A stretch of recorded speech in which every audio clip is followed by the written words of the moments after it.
All right. Can you hear me? I can. I forgot to uncheck all of the normal skills. So I'm just unchecking everything.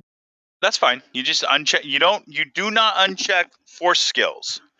Oh Just, shit. just the other skills, because those are different. They're treated differently. Unfortunately, I already unticked all of the 4 skills ones. Don't worry, it's not going to change anything. Okay.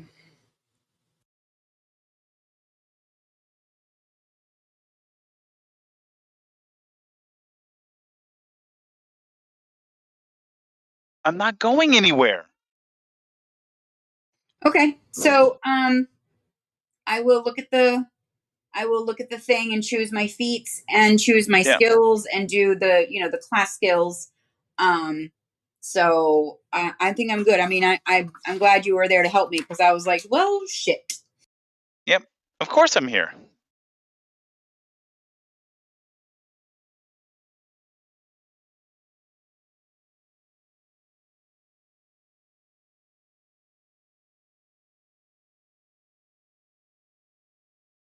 There's one here. There's one question I have under class skills. It says bluff, computer use, and then it says craft. But I don't have anything under craft at all. So, what do you mean you don't have anything under craft? So I have things under knowledge, but I don't have anything under craft and on my character sheet.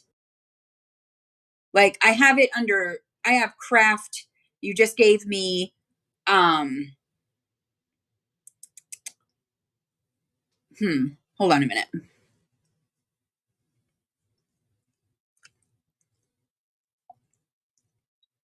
Stop.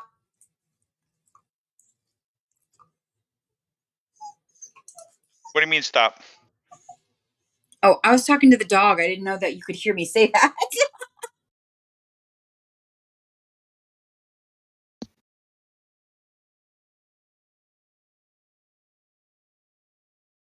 Amy has a dog? Yeah. You didn't know Amy was a dog person? Well, I thought she only had cats. When'd you get a dog?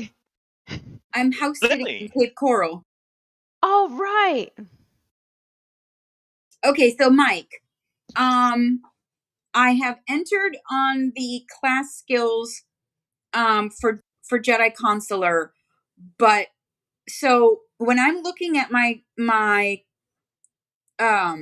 character sheet, I think what I might have done was I I I don't have anything under craft. So but I just crafted a lightsaber, so shouldn't I get something? If you didn't put anything in craft, then you don't have any ranks in it. But Remember, remember, I was just a force adept, so I don't know what I need to do. because remember, you and I had this conversation a long time ago about, you Right. know, the choices you make and the skills you pick up and the classes you pick up. If you don't have any ranks in craft lightsaber, well, then you don't know how to make a lightsaber. Luckily for you, you have a bunch of people around you who do know how to make a lightsaber. So, story wise, this is not difficult to solve. Tisara went and got help, which is perfectly fine. And I don't think anyone's gonna shun you over it because it's kind of a silly mechanical thing, but it kind of fits with story as well because, well, Tassara has always been the one that, reaches out and kind of brings people together. Okay. So the last thing I have that I need is under melee weapons. I need to add lightsaber now, don't I? Yes. Okay. So I need to um I need to know what those um attack bonuses and damage are. Okay. So your attack bonus will be. So attack bonuses will be your melee attack. Now, depending on how, if you pick up lightsaber focus or lightsaber specialization, that might change. Then my next question is, my melee attack bonus is a total of 7, but the base attack bonus is only 6. So is it 6 or 7? What do you mean? I'm confused. Okay, I'm looking at melee attack bonus. The total says 7, but to the right of it, base attack bonus is only 6. Well, And why I does have a it say? miscellaneous modifier of 1 for a total of 7. Okay, so there, whatever that, what's that miscellaneous +1 mean? What's that for? I know what it's for. You tell me what it's for. Where The do you get it blaster from? pistol. Is it the blaster's not a melee weapon? That's a range. I don't know then. Go back to your character notes. What's giving you that +1?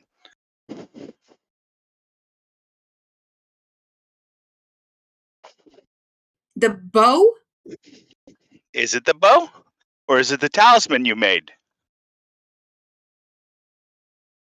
Okay, it says force talisman +2 force bonus on saving throws made to defend against force skills and force feats at 15th level. Same process can increase the power of a force talisman by with a +4 force bonus. Moved from 8 to 7. So that's what it was. It was the talisman. Yep. So that 7 then or 6? If whatever your base is, that's your base. But remember, you got to keep track of those, what those miscellaneouses are for.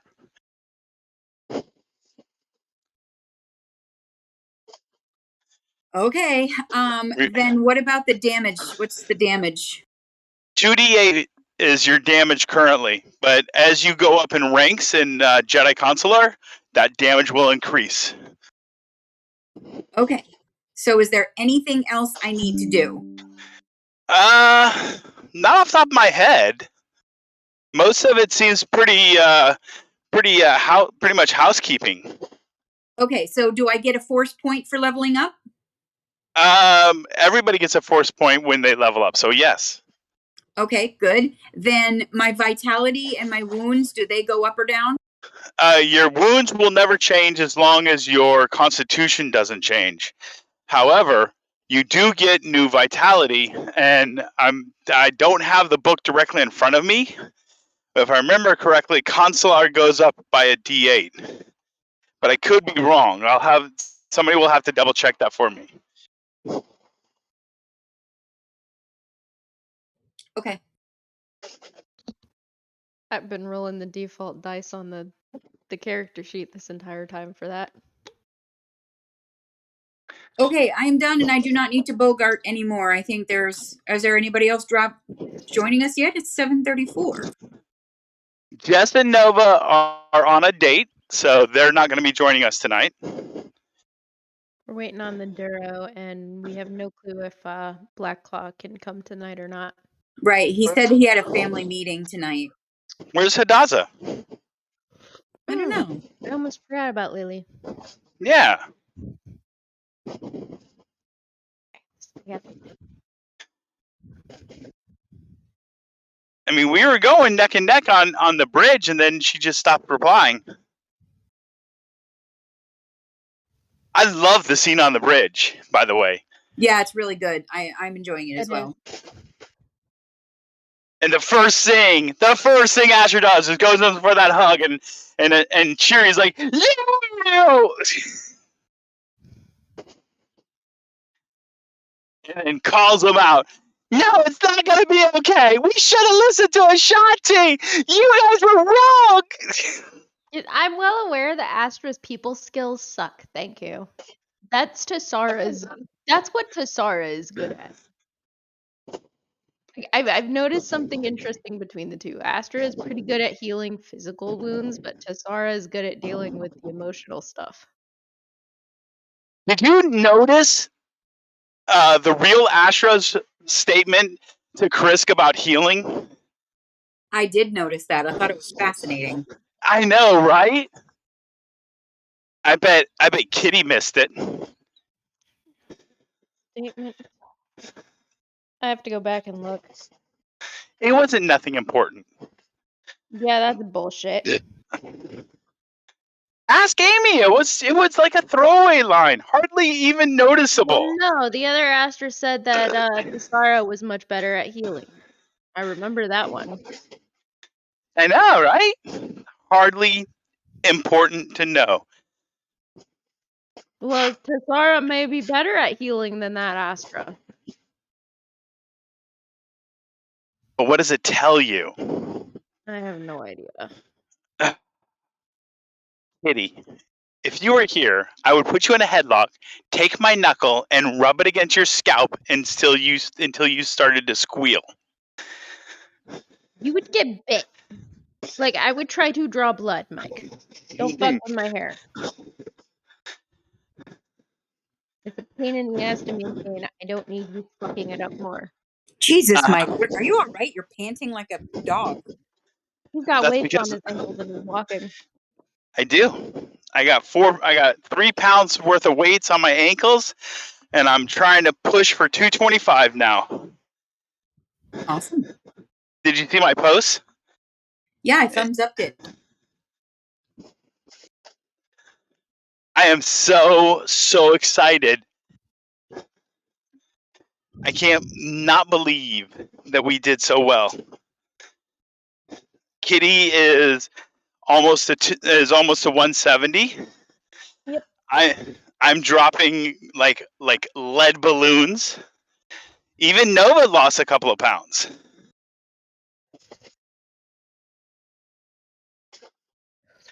So everything is right in the galaxy. Yep. So, okay, you guys got me here. We're recording. Unfortunately, all the scenes are locked because you guys are stuck in other scenes. What do y'all want to talk to me about? I keep hearing blooping on Discord, but I don't know what it is, and I can't get over there right now. Text chat by the fire. I am out walking. Forgot the game is tonight. I'm about 35 minutes from home. And I don't know where the heck Raj is. Some people are just not as dedicated at role playing as I am. I take my phone and my headset with me. Well, that's a good idea. Mm-hmm.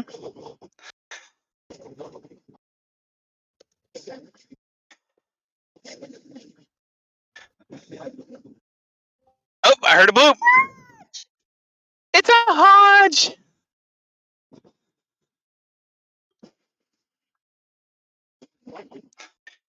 So we're kind of on pause because we're waiting for Duro, who's 30 minutes out, and we have a big question mark for Krisk.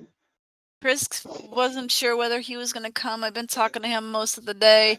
He said he had like 13 people coming over tonight and he wasn't going to be able to make it. Let me confirm that real fast. Okay.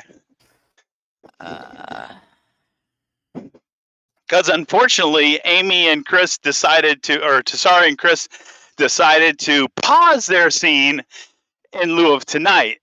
Well, we had to go. Having family over, kind of, yeah. We're having people over. There's going to be 13 people in the house. I said, not gaming tonight. He depends on what happens. It's involved, which is why I was late on Saturday. Yeah. Sounds like you're out walking, Mike. I am. Oh, good on you. 225 is in reach. Nice. If I could drop over 80 pounds in 7 months, I can hit 225.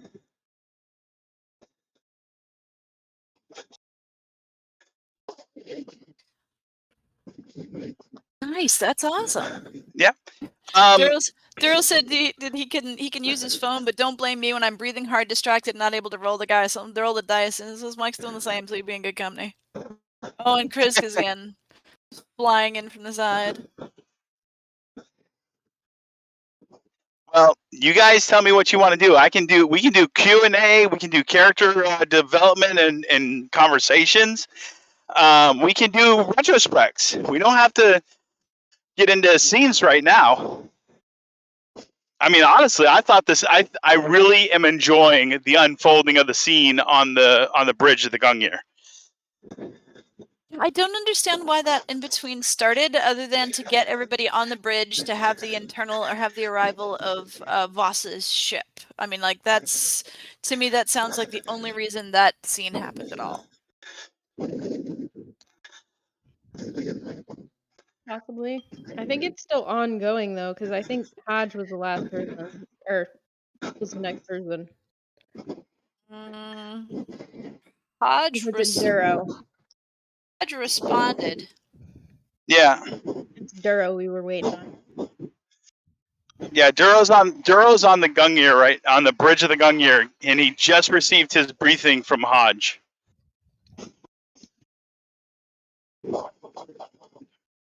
Which is fine. We can wait. I'm again, quality over quantity is what I'm saying. Where are Astra and Nova? They could have a scene. Not Astra. Ava and Nova. They're on a date. Can the two lovebirds please have a private moment? No, they can't. Those private moments are in canon for everybody to read. No, they are at downtown Disney right now having a date. I'm sorry, Disney Springs.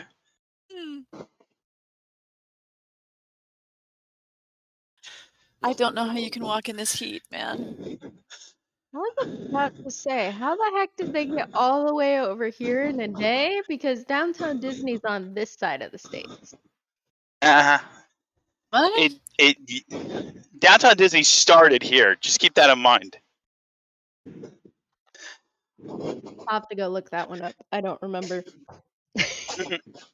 How are you able to walk in this heat, man? Because I made a promise to you guys, and I'm a man of my word, and so I do everything possible to make that word work. Made a promise? I did. Back in March, I promised you guys I'd be at 250 by the next gaming event. I hit 250 today. Congratulations! Oh my god, that's awesome! Congratulations! I'm so happy for you. Thank you. And so I made you guys another promise. By the upcoming game event, I'll be 225. Damn.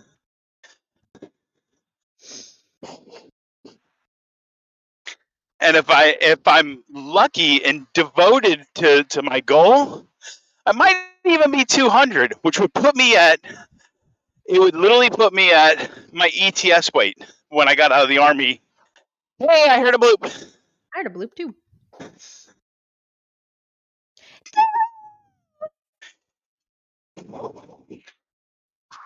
I have. Huh?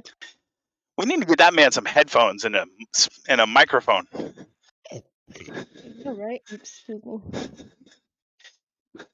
That's okay. I have his address. I'll buy him and send it to him. Yep. Then he won't have any excuses. Except on the off chance that they're Bluetooth. Then he can go, oh, well, they weren't charged. I hear him talking, but it keeps getting cut off.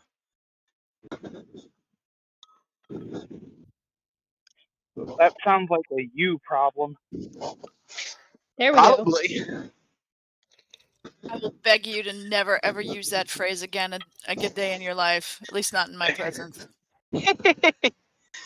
I'm sorry, Now I have forgot to you do say not it like in that front of phrase. I use it all the time. Have for years. Then you are forgiven, but for the most part, that comes across as yeah. Now I get gotta you. sit in front of her to see what happens.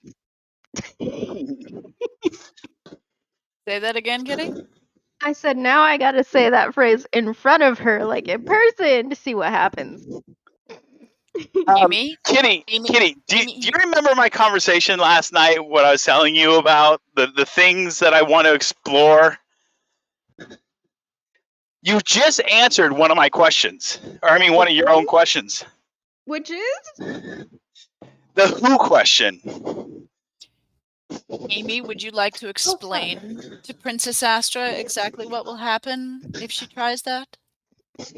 Kitty has no survival instinct, no self-preservation instinct. And I think You have Duro no just said it. idea. You have no idea. You should have seen the cliff faces I was climbing when I was 10. With no safety gear, mind you. I was just saying, no safety gear, no doubt. Yep, my uncle was insane. Look, He was I'm bringing 40 feet of rope, and there's a pool table. And I'll be bringing my collection of paddles and whips and floggers. We can all take out the frustration on the kitty. I really hope this is not recorded. It is. Oh, great. Here's the thing, Mike. Everything you're talking about, Mhm. you in your face. You need to be a little more subtle than that. Yeah, but I've never been subtle. I like this. I can see everything coming. He is as Yeah. tough as a brick to the face. Speaking about subtle to a brick to the face, how did Hodge like how Shuri called her out? Yeah, I pulled at her heartstrings for about a hot second, and then she was like, well, shit.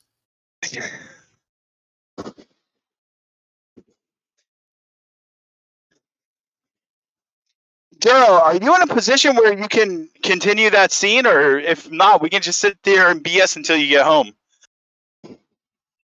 As long as nobody nobody minds a walking voice.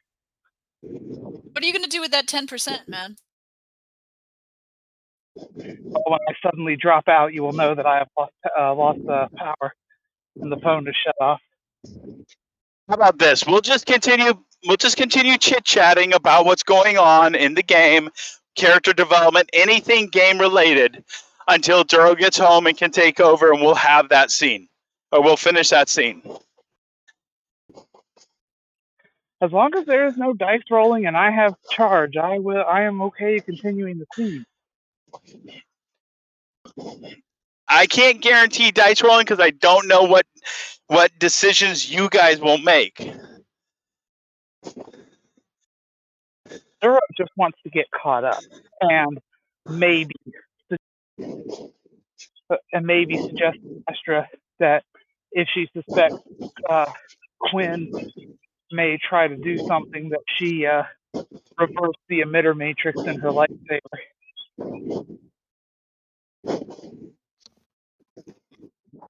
Well, let's And maybe hold not- off on it. and- Let's and hold maybe off not on carry moving. Wait. Let's hold off not making suggestions ahead of the current timeline, unless we're going in canon. The only other suggestion I'd make is maybe don't carry the legacy lightsaber. And I'm going to throw a flag again. Don't make suggestions unless you plan on making them in character. Well, Duro is 110% making that suggestion in character. He was going to do it in a little more leisurely fashion, except things started happening before he was fully out of meditation. So, Well, then let's do this. Let's go ahead and start the scene. Duro, are you caught up in the current in between? what was the last thing posted? Hadaza briefed Duro on what was going on. Yes, I'm caught up. I'm surprised nobody else posted after I replied. If somebody else posted, I am unaware of it. Duro, you didn't reply. So, Hadaza, do me a favor. Read your last post to Duro so his memory is fresh in the moment. You guys want to do it? Let's go ahead and roleplay. Hodge scowled hard at Astra for interrupting. She rises from her couch, turns to Duro, and responds to his inquiry just as calmly. Cheery was here on the bridge, helping me to find ways to outmaneuver the Sith fleet upon your return when we saw Voss's flagship approaching. I'm unaware if the Queen is on board, but it seems the time for your meeting is finally here. She puts a hand on his arm as she speaks those last words to him. Turning to the security screen, she continues. The clone has broken her sedation. I saw her speaking to She chooses her next words carefully. Potential ally, currently in the med bay, who has personal reason for wanting to engage the Sith. He snuck on board asking for help to defeat them after he saw Ashanti defeat Voss's second, the woman whose lightsaber you carry, incidentally. I sent Tisara to deal with that, though he has given assurances that he's no threat to the crew or our mission here. He's offered help. He's offered his ship, though he says it's not space-worthy. We might use it as a distraction somehow. While you're gone, I want to go over and inspect it, see if we can't set up a slave circuit to control it from here.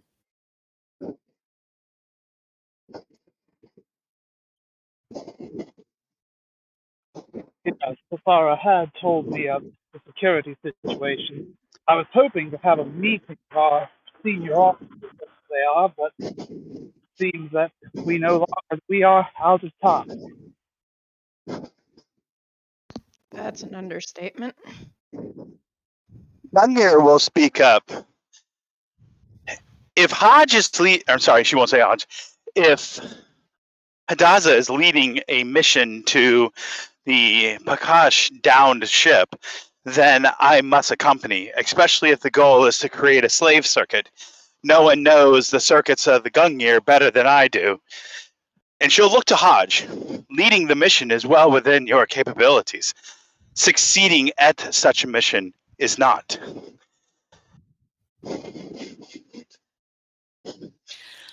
Understood. Thank you for the assistance, she says a little wryly.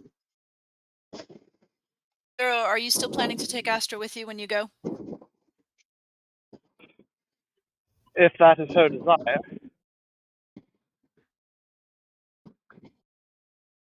Hodge will look over at the princess.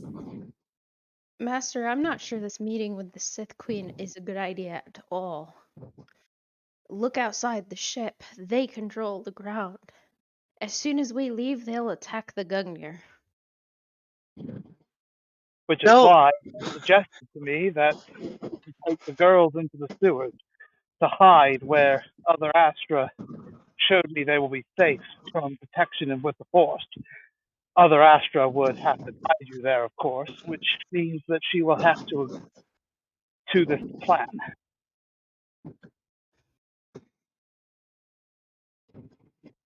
Personally, I think it's a bad idea.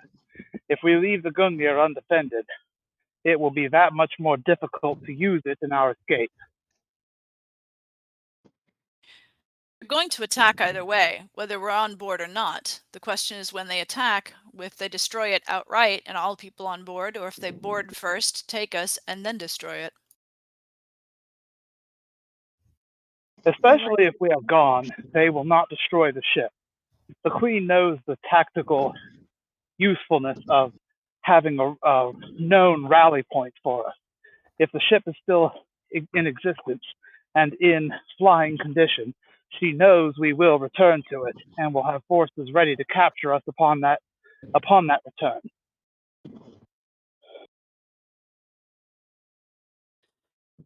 However, the Pakash said his craft was not space-worthy, not that it was not flight-worthy. Between your shuttle and his ship, we may have another option. And that is? We can find a way, provided conversations with the Queen and Voss don't go as planned. What is your plan, by the way? My plan is to simply talk to them. As for escaping their clutches, should they choose to not gracefully let me leave, I have no plan other than to trust in the Force. Well, if we can use your shuttle and the Pakash's ship, as a distraction, make them think there are life forms on board, then they go chase that, we might be able to get off the Gungnir without too much fuss.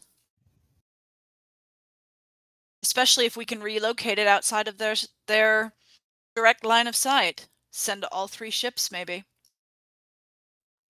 Again, I believe that leaving the ship undefended is a bad idea. I believe we have the forces and the wherewithal to withstand an assault on the ship, especially if their goal is not its total destruction.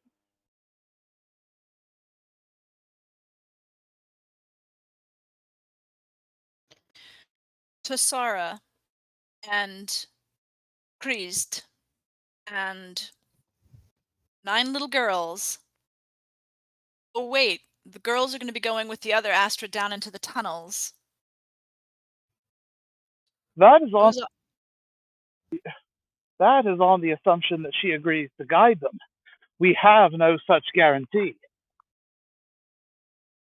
understood, but it still puts two of you on the provision that Astra doesn't join you, or does join you rather.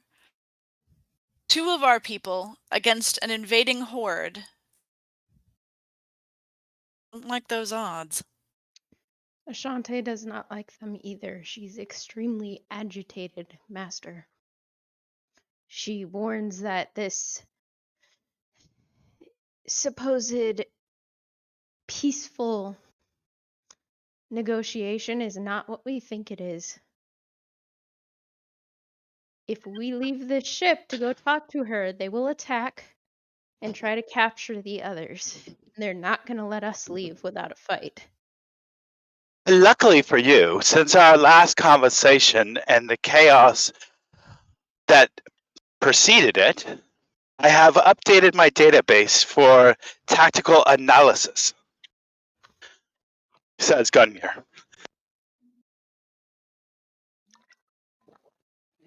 Okay.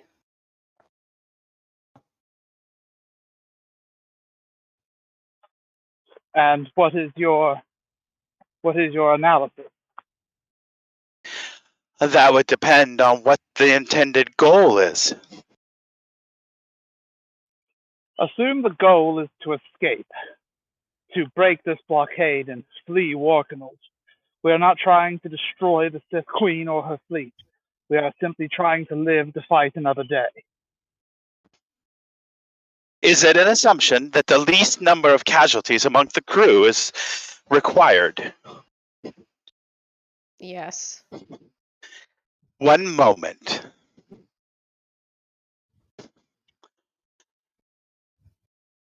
After about a few minutes, there is a 93% success rate that if we follow a specific course of action, we will be successful. We will live to fight another day with minimal casualties and no conflict with the Sith Queen.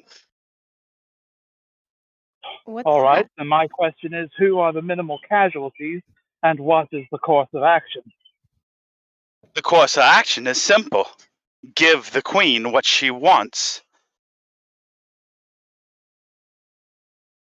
It has been stated multiple times. Sorry. It has been stated multiple times that the Queen desires Astra.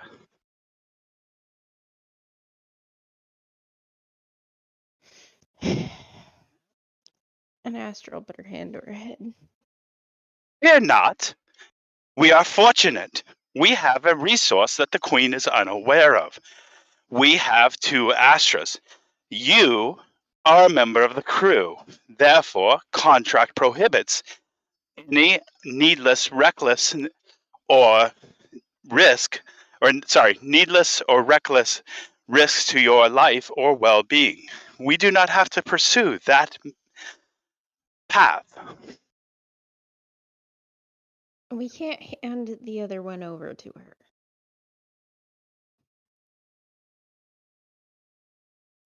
These There are the are some parameters things. you gave me.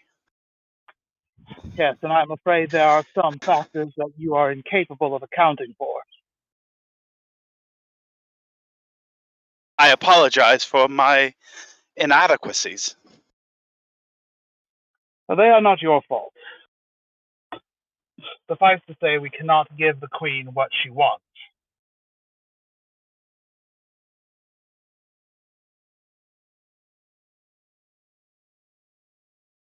Then there has to be a means of negotiation, or conflict will be assured, and the safety of the crew cannot be guaranteed. I am hoping that my negotiations with the Queen will net a positive result. Which, for any further tactical planning, he looked at Astra, I must know definitively, are you coming aboard the Sith Queen ship? Are you facing your fears and facing Quinn? Or are you staying here and helping defend the rest of the crew?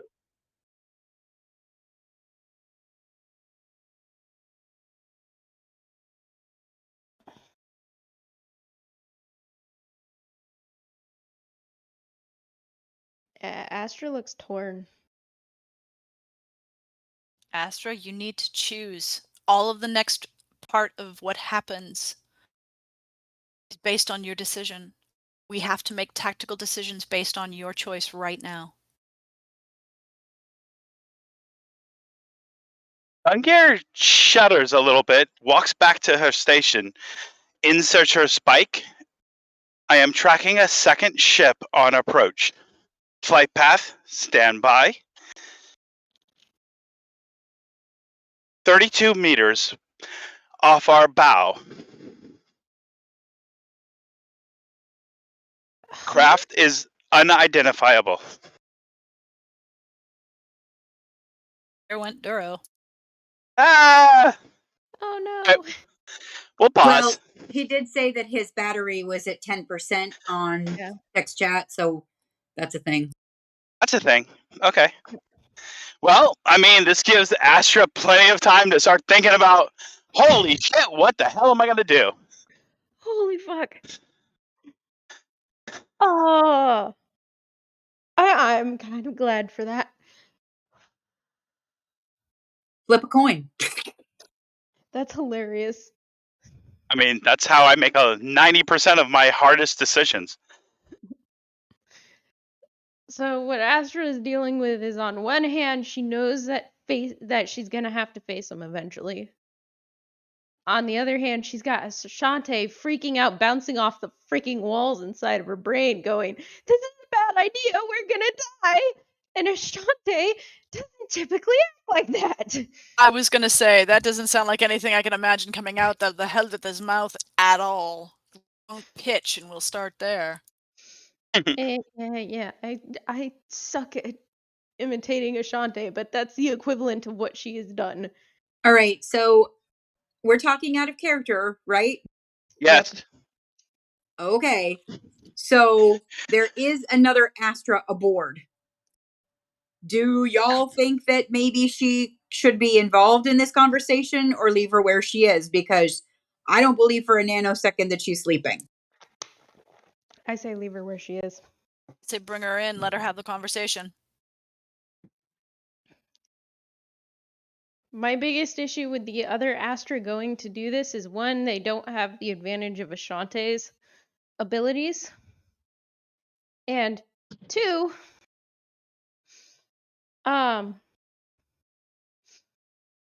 if the Sith Queen gets a hold of that Astra, it's going to be really bad. Like, our current Astra isn't able to use her seer ability. So Yes, that but leaves us the opening to be able to rescue her. Yes, but the current Astra will fall to the Sith a whole lot faster than the other one will. That's an opinion. Just got to put that out there. Yeah, I have to agree on that one. Agree that's an opinion, or agree that OA will fall? I agree it's an opinion, not that my character is gonna fall, thank you. We can make guesses based on what we know as players and what we've seen of characters.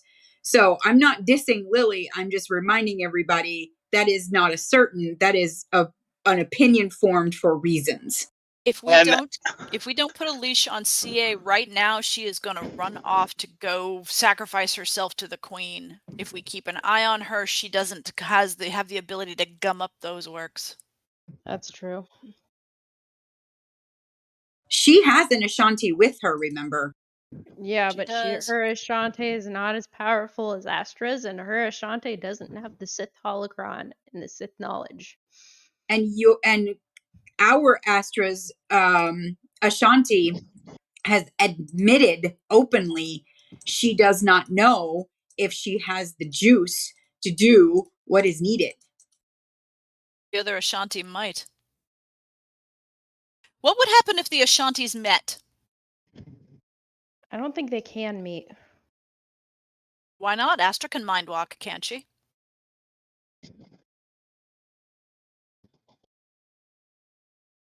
If Astra mind walks in Astra's head and the Ashantis meet there? I don't think it works that way. yeah, mind walking doesn't work that way. Duro has not had the ability to take one of Asher's personalities with him somewhere else.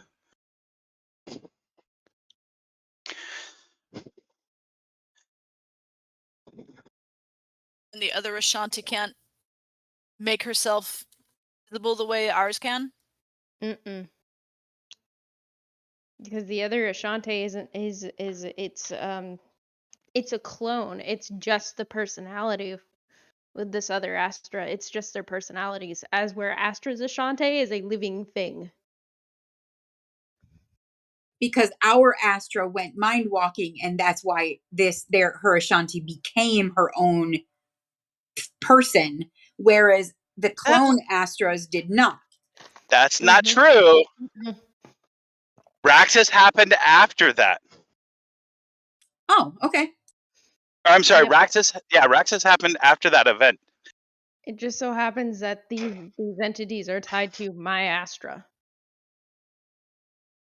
Or, my character, and not tied to the clone. Because we know they're not tied to the clone because the clone has said that she was able to silence them and get rid of them.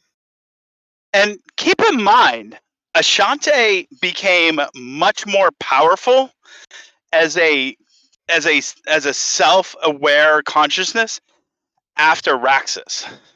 Yeah. Which means that Astra's anger over that is what fueled her to that point. Well, she's angry at Quinn now. Can she use that? What do you think? What do you think fuels Ashante? Why do you think Ashante is so powerful? What did CA tell Duro? That in dealing with her hiccups, her fears, and her attachments, the voices became weaker and softer until some of them even vanished. Mm-hmm.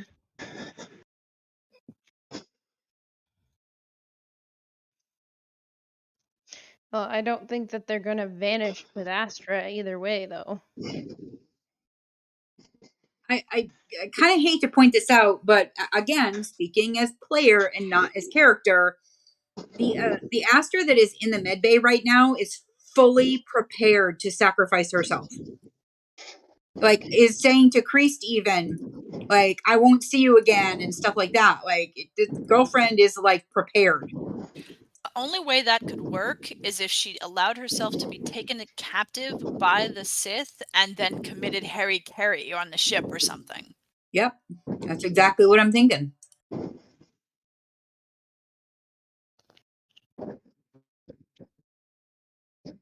If that's true, then she needs to go in OA's place. OA can't step aboard that ship. And she'd have to shield herself like crazy because Voss, and she'd have to do it, CA would have to do it in front of Voss because that'd be the only way Voss would believe she was dead.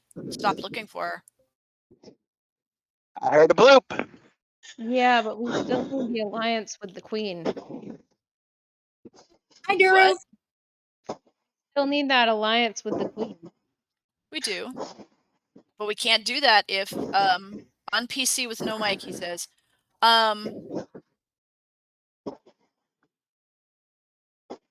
The alliance with the Queen would be a negotiation made with Duro. Not if she wants to negotiate something specific and separate with Astra, that's her business.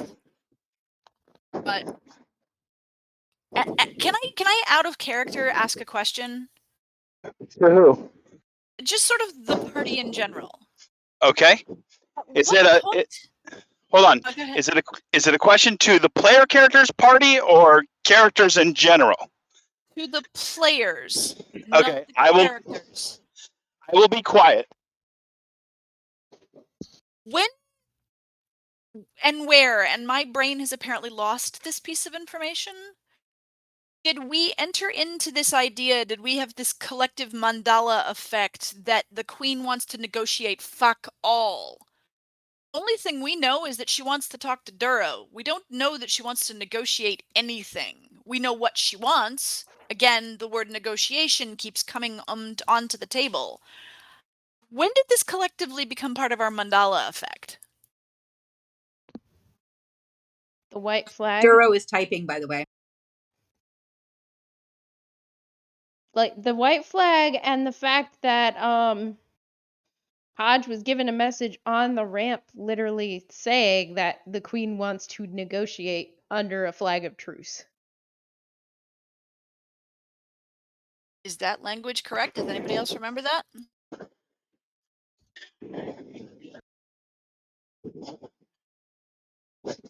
I remember the audience.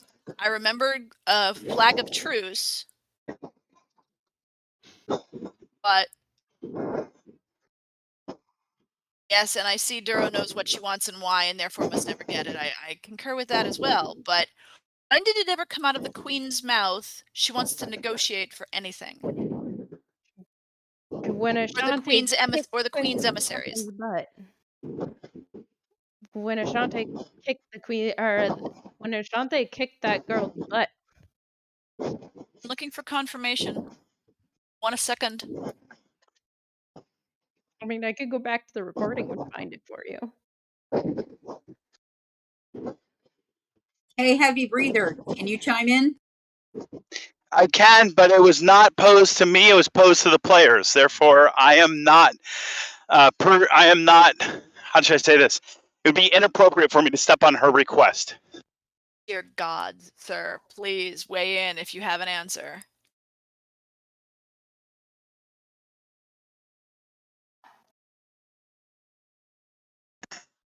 I have an answer. I'll just say this. The perception isn't exactly false, but it's not exactly true either.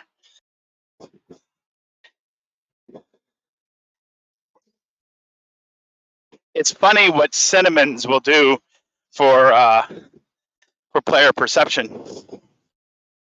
Because I don't ever remember open to negotiations. I remember the flag of truce. I remember the invitation to an audience. I don't ever remember the Queen asking to negotiate for anything.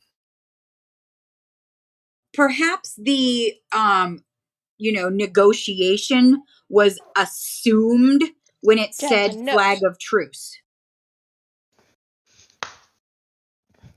That I'll give. Bad dog.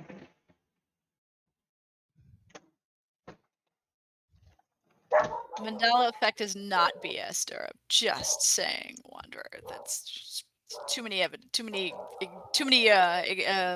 examples.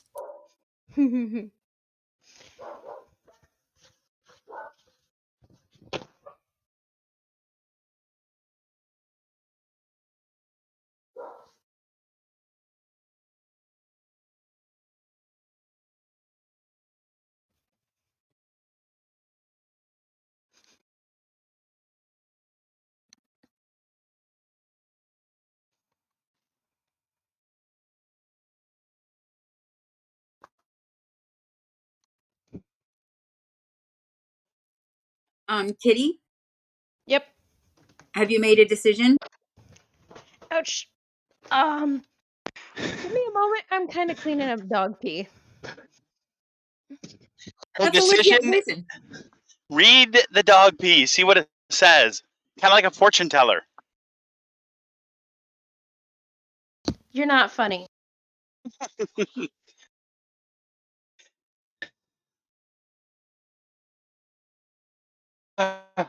Hey, somebody type in there and ask or ask Wander if he's going to be fixing his mic scenario or his situation. He said he's waiting for the phone to charge enough to turn on so that he can use the mic. Right now he's currently on his PC where there is no mic. Understood.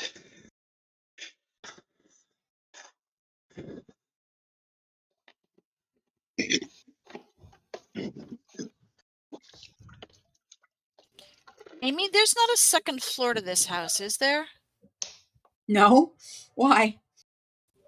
Because I'm hearing somebody stomp around upstairs. There might be squirrels up there.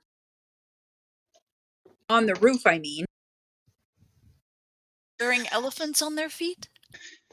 Probably. Sure. Yep, totally. So, all right. Hodge, what's your plan to get off the Gungnir?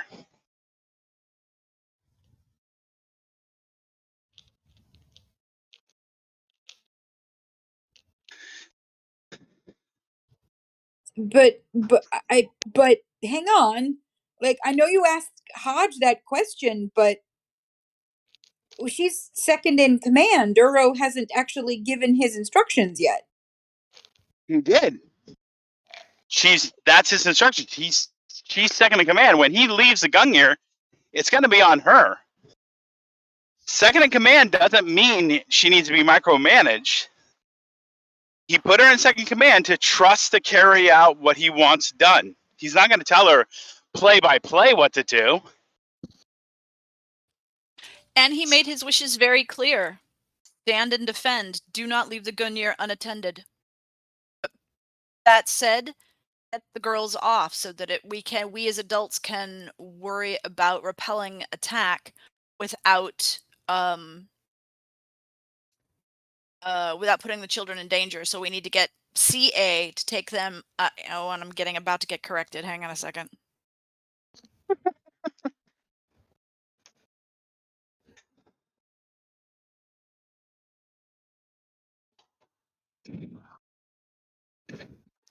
Talk to the girl. Taking the girls to the sewer is only an option if the other. Yes, I was about to get to that. Thank you so very much for reminding me. If CA agrees and does not go with us and takes the girls to the sewers, then that would be the option to save them and get them out of harm's way. That said, if we can buy time by getting that slave circuit set up on Christ's ship, as now thanks to Astra we have the passcodes to get on board, we may be able to take out some of those walkers with that ship and buy us a little time.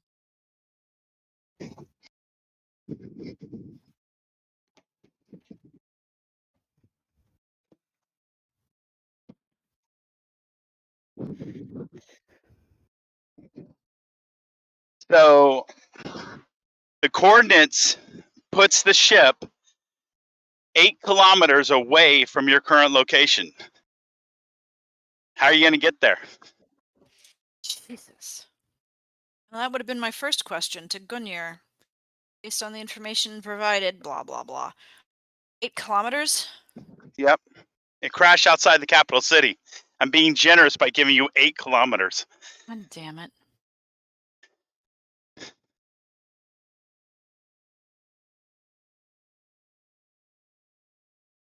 She's not gonna be able to make that. Knowing that, there's just no way. It's too far away to move. You know, we figured out how to teleport you. What?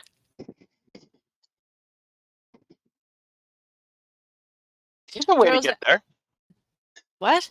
There's a way to get there. Speeder. What is the Gungnir status? Duro wants to know. Powered weapon, shield, other defenses. Can the shuttle be used as a big battery to power the basics just one system?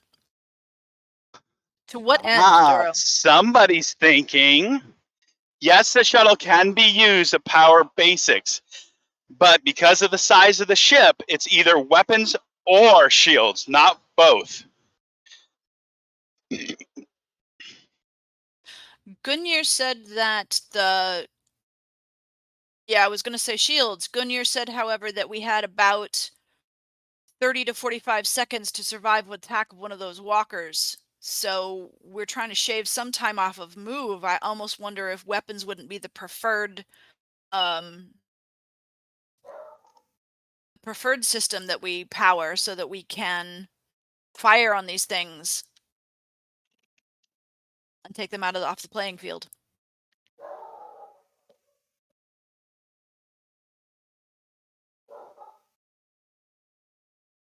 Gungnir's main armament is a pair of heavy railguns. Think of them like turbo lasers, but they fire a different style round. They're capital ship weapons. That said, they do have a minimum range, but they make for great artillery. A minimum range or a maximum range? They have a minimum range. Which means anything outside of or inside that minimum range. They can't target. Which means the things on the tarmac, which means we wouldn't be able to hit them. There are secondary Does it weapons. mean the things on the tarmac? What is that minimum range? The first line of defense is just within that minimum range. So if you shift the Gungnir maybe 10 meters left or right, that arc becomes hittable. And the walkers? Same. Assuming they don't charge forward. Is the ship 100% surrounded? Yeah, I was just about to say, are we 100% surrounded? Do we know that for a fact? Okay, so the question is a little ambiguous, so I'm going to clear it up in the answer. There is a complete circumference around the ship that is manned by Sith troopers. There are 4 walkers out there, and you know there's another 2 that move in and out to relieve the 4. So there's a total of 6. Outside of that, you're not sure how many Force users there are. You only see them in groups of 2. And you've only noticed that there's maybe 2 or 3, possibly 4, not counting the number 2 that Ashante battled and the one she killed. But the Sith have been very specific in their movements to ensure not to expose themselves to visual contact with the ship. Keep that in mind.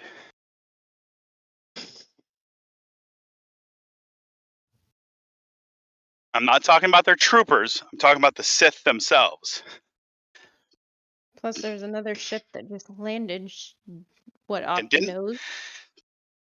It didn't land. We're frozen until Duro can get back in scene. Or, I'm sorry, is landing off the nose, correct? Bow. Correct. Yeah. Bow, nose, same thing. Not to a Navy brat, it isn't. Duro just asked a question on text chat by the fire. He says, "What ship is it that's in?" I'm sorry. He says, "I missed something. What ship?"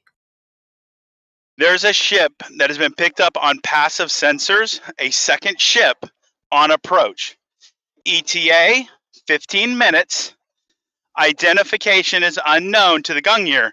Visibility, or when she puts it on the holo table, coming through the clouds on passive sensors, you can see the tall tale sign. Duro, this one's for you. A Lambda shuttle.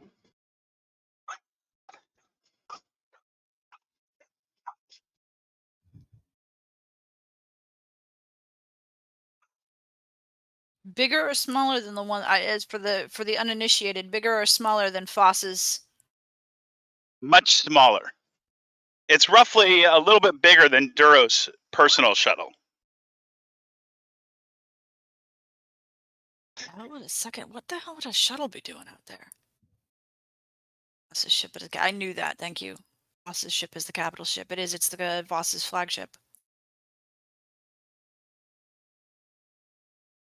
No, the Lambda is a fraternity. You might say that. I did say that. Never say the queen is not without her irony.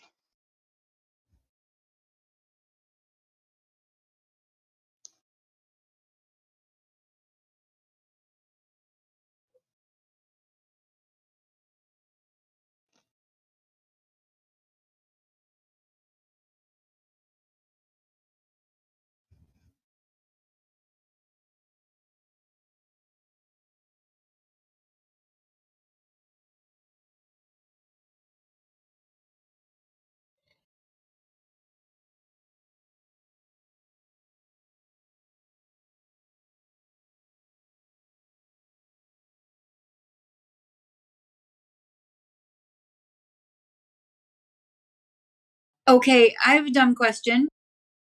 I have an answer. If we need to send someone to Chris's ship, can't we send them down through the sewers / crystal caves to the other side of the spaceport to where it's located? Well, Chris didn't say anything about crystal caves, but he did come up through the same sewer system. So that is a very, very real possibility you can employ. And it's still 8 kilometers outside the city. That distance doesn't change, and in fact may be made longer by the twists and turns of the tunnel system underneath. Right, but could we? There's several different options to use that ship. Could we take the girls down into those caves and make it our way towards that ship? I know you can't fly it out in space, but could we fly it away? I mean, I know that leaves the Gungnir undefended, and that's a huge deal. I'm spitballing at this point.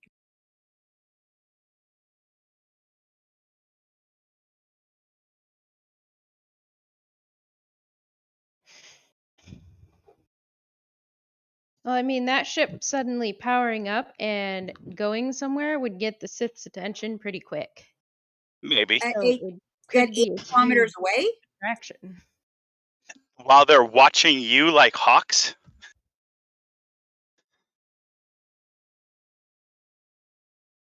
Yeah, I don't think they would notice. It's really far away and they're focused solely on us.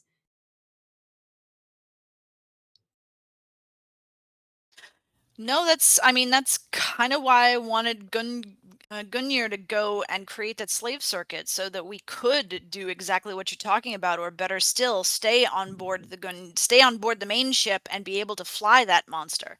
Now, if Gungnir went with the girls and CA, there it is. No, I don't want to take Gungnir off the Gungnir. I would send Handyman with them, if anything, because Gungnir needs to stay on the ship that is her. Yes, but no one knows those circuits better. And she said it. Yeah. If anyone is going to make that connection, Gungnir's It's got to gonna be the one to her. do it. Yeah. And if Gungnir goes with CA, or if CA says I won't go, but here is the coordinates and gives it to Gungnir. Yes, Duro, exactly. That is exactly what I wanted to do with that. If CA can give the coordinates to get, Gungnir knows where the location is. Oh, wait. Let me talk this one out.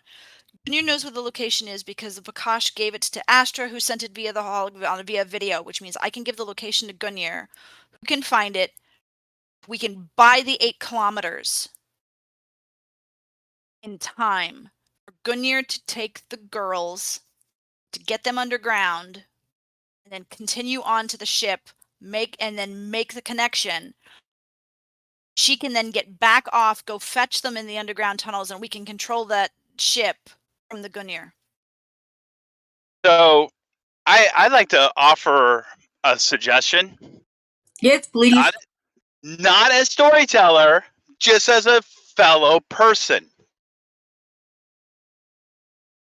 You guys have 4 player characters who have a range of special skills. Assuming you send Gungnir off to go do this thing by herself, she won't have protection. You send CA with the girls, okay, yeah, she can make it to the Crystal Caves, but then now you've put 2 NPCs out of play, which is fine, while you guys sit back at the Gungnir and do what? Wait to be attacked? Yeah, that doesn't seem very smart. Just saying. There's a far better way to do what you're trying to do.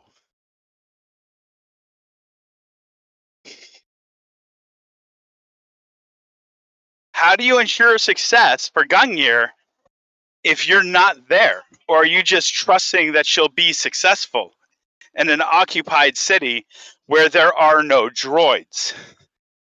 Yeah, you're gonna want someone to go with Gungnir.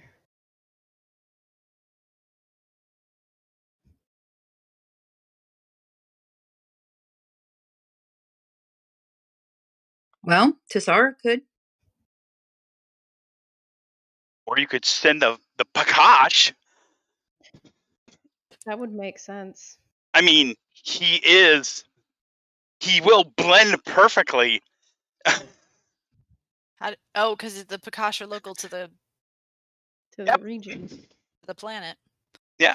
See, And I mean, and not trying to call you out or anything, Hadassah, but you already volunteered to lead the mission. I did, and didn't change my mind about that.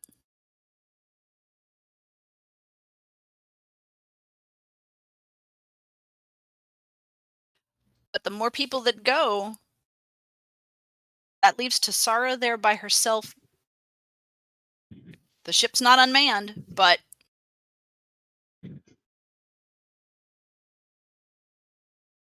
that'd do it. Tassara would absolutely stay behind with the Gungnir if that is what the decision is.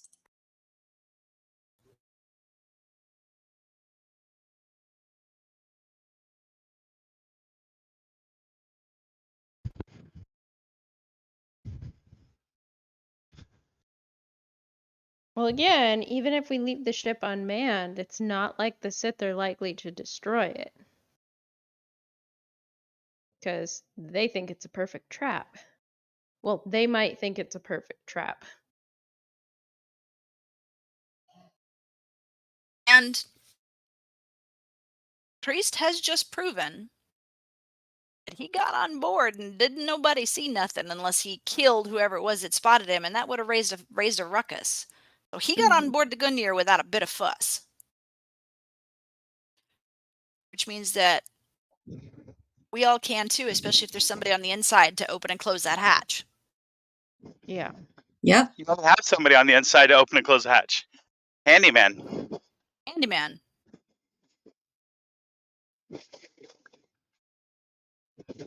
Yep.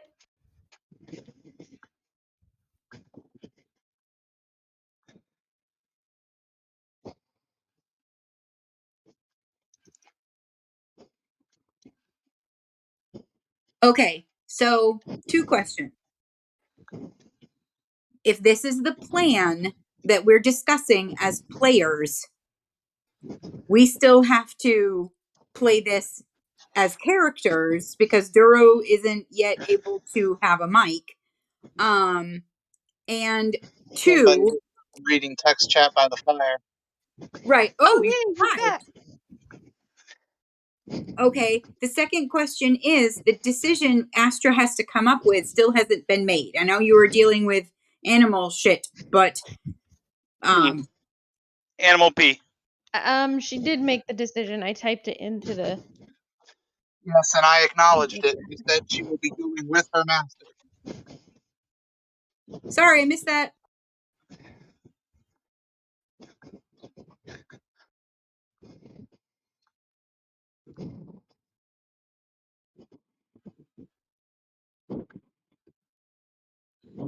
So are we resuming play? Yes, but be in mind, I just got a call from the house. Apparently, there are police at my house, so I'm heading back there right now. Are you Oh fucking my kidding me? Holy crap, dude. I have no idea what's going on. I mean, it's like only Zushi and David, and Zushi's freaking out, so I'm heading back there. Oh, okay. So before we get into character, the whole shooting match may be on pause. No. You guys don't need me. All the information has already been passed on. You guys just keep role playing. And Tasara knows enough of the story arc to understand what the events are going to be. Just don't move them too far past the Gungnir. So any major decisions, I will trust in Tasara. Oh, great. Sorry, the family thing's still going on, but I kind of stepped away, and I'm just coming out at the end of this. Don't worry. I just found out there's police at my house, so. Well, it's actually good that you're on board, Claw, because you're about to get roped into their escape plan. Yep. Okay, I'm glad I was able to make it at least to this part. Yep. Well, there's several scenes that need to be finished playing out, and Duro needs to have a conversation with Chiri first to calm her down. So we still got a lot of, story building to get through tonight before we even move into that next step. Okay, as far as Saturday, I will be. As far as Saturday goes, I think I'm going to be around. I actually just gave all of my money to my daughter instead of using for the biker rally so that she can start saving up for her own computer.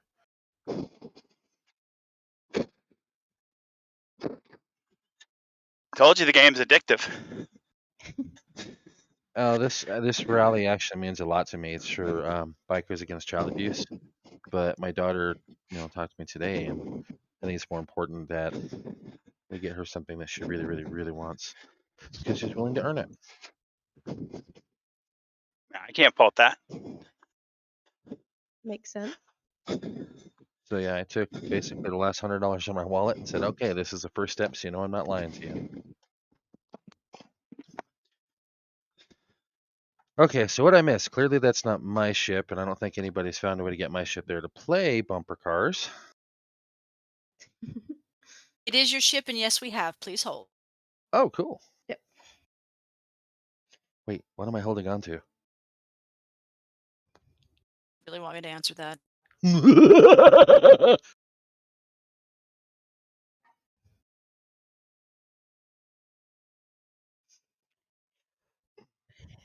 only really works when somebody can watch you wriggle your fingers.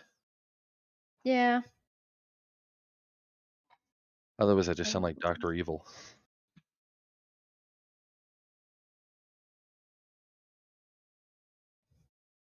There's so much laundry. Oh my god.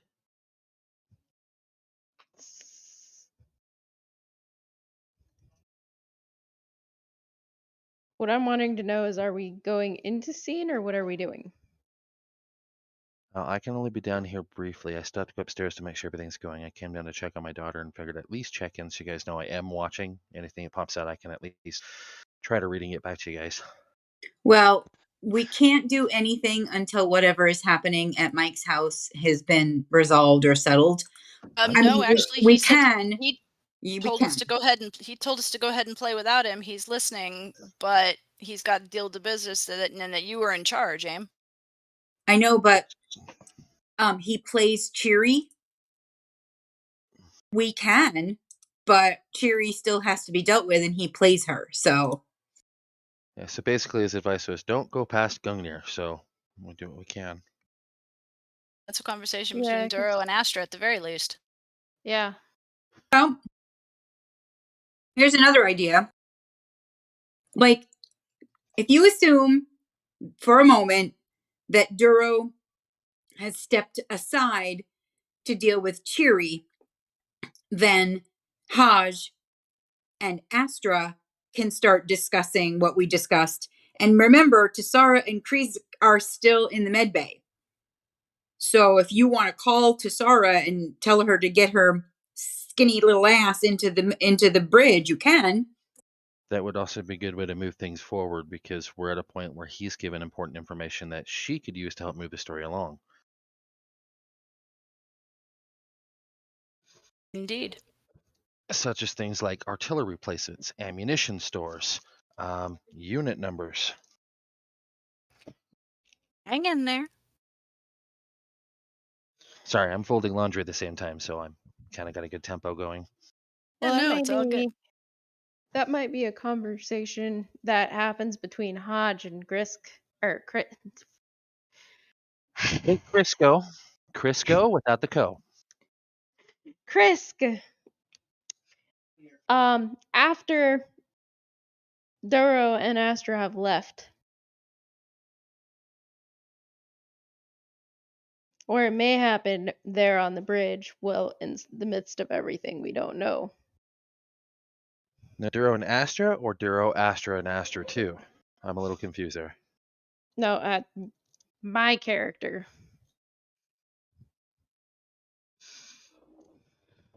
I'll stop myself from the joke.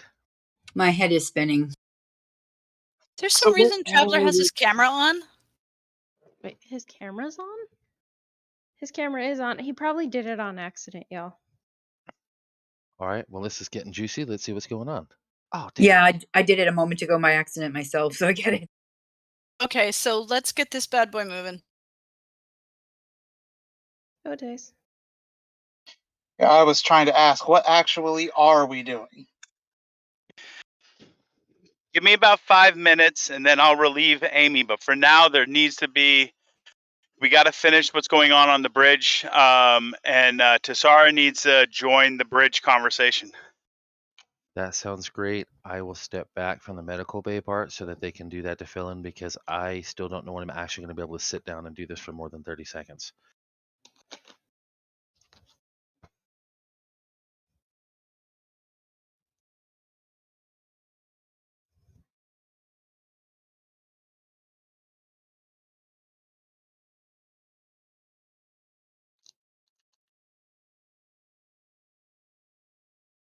Oh, crickets? So what are we doing? I believe we're still on the bridge. Okay, does anybody want to comlink Tassara and ask her to come to the bridge with Priest? It seems like a rather abrupt sort of conversation, considering the last thing that got said in character was, Astra, you need to make a decision. And I know it happened in the text chat by the fire, but Ooh, well pointed. Right. that was where the conversation Well, stopped. I've been sitting here trying to figure out what the heck we're doing because y'all have been going on about stuff, so. Now, let's not point fingers. It's my fault. My phone died. No, it's not.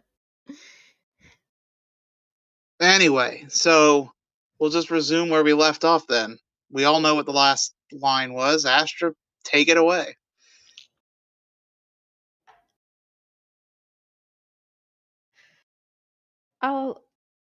I'll go with you, Master. All right, then we have that decision. The question now remains, what do we believe is the best course of action for the rest of you? I still think that Kreest's ship is going to be one of the best ways to take out. She looks out.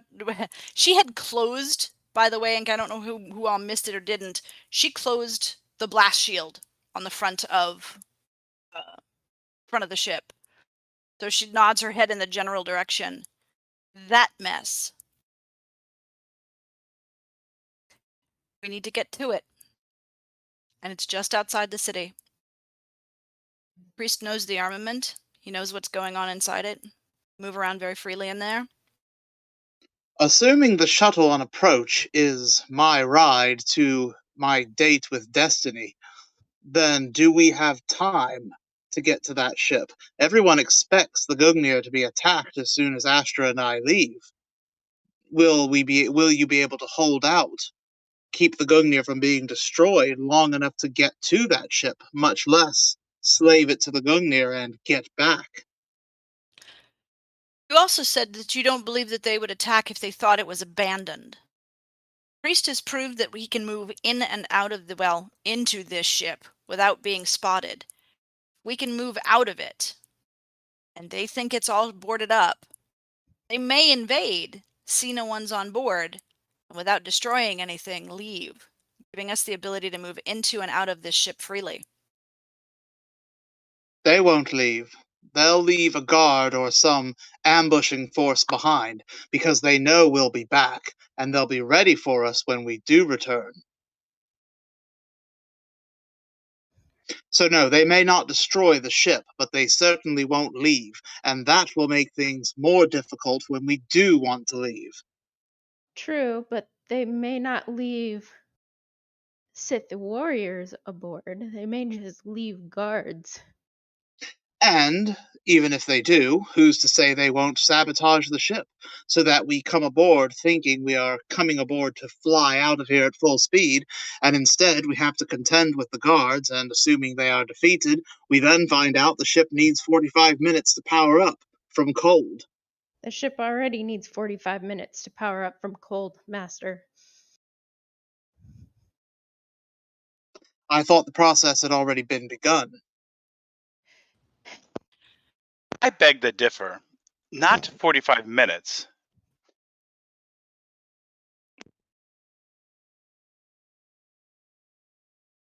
How long, then? At the state we currently sit right now, we could have the ship fully powered in 40 minutes. All right, close enough. My point still stands. With the ship undefended, there is no telling, no predicting what the Sith could or might do to it in our absence. But we'd have a spy aboard. And that spy is... They'd have no reason to do anything to Handyman. He can tell us everything that's going on board the ship. He can tell us exactly where guards are, if they were left, and if they did anything to sabotage the ship. That's assuming he knows about it. Why wouldn't he? He seems to know about everything else that goes on this ship. He's not all-knowing, Astra. If he is shut down or restrained in some way, he will be unable to help you. Well, help the others. Well, that's the same as if they stayed on board. They risk capture by staying on board. Capture by who? Oh, us? Yeah, you guys risk being captured if you stay on board. But if you do like you said...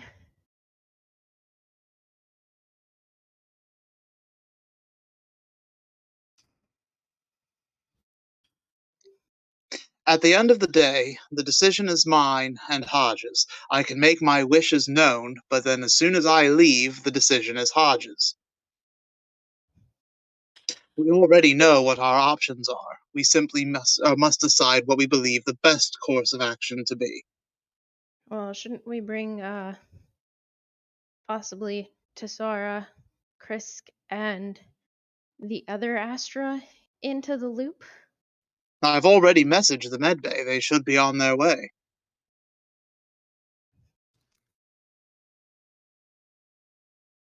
What was the message to the medbay, please? Yeah, I was going to say, I didn't get a message, so... You asked if anyone was going to message. I said Duro would. Oh, I'm sorry, I didn't hear that. Do you want me to type out a specific message? It was just a simple, hey, come join us on the bridge. Nope, I don't need you to type it out, but Mike wants to know what it said. If that's what it said, that is your answer, Mike. Understood.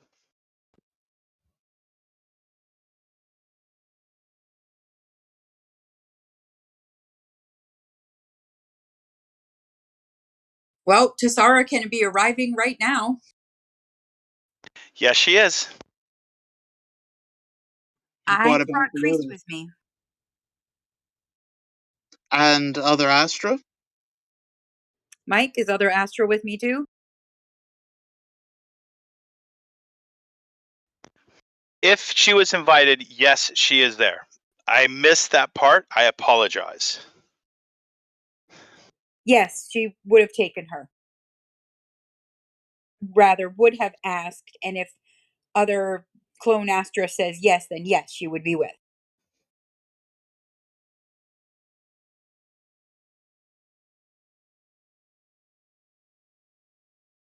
I assume we are discussing what our next steps are. She looks at Duro. We already know what all our options are. We are simply deciding what is. Everything okay? The stupid cat knocked a fan over. We're having all kinds of issues tonight. Well, the window is cracked open. The cat wants to sit in the window and knock the fan over trying to get in the window. That's his prerogative. Yep.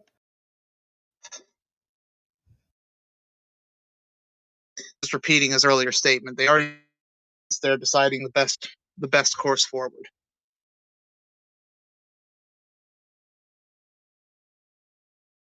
Tessara only nods.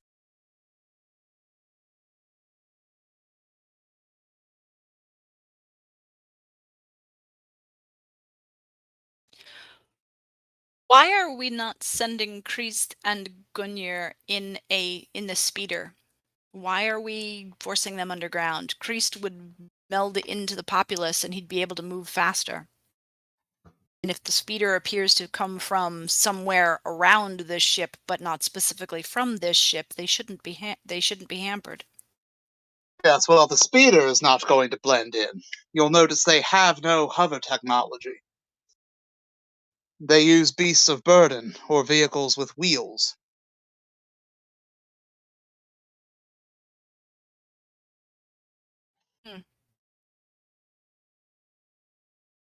And besides, even if the speeder would blend in, the only place it can be launched is from the hangar.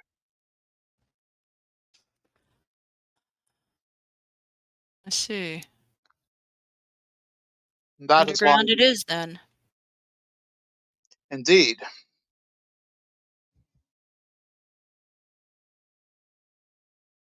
And we lost Duro. There he comes. And there he is again. Duro eyes the approaching shuttle on the security monitor or holographic table. We're running out of time. I agreed to lead them. Tessara, if I do, can you stay behind here? Yes, of course. Tessara should not be left aboard the Gungnir by herself. You've agreed that Kreese blends in with the populace, and if Gungnir is needed to slave his ship to this one, shouldn't Kreese and Gungnir be enough? He looks at Haj. Why are you needed along with them?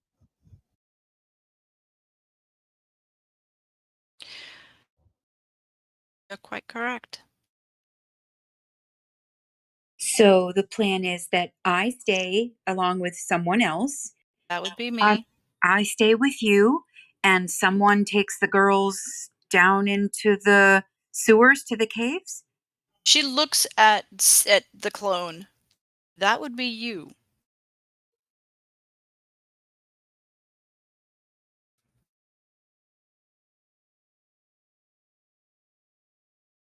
Paging Michael.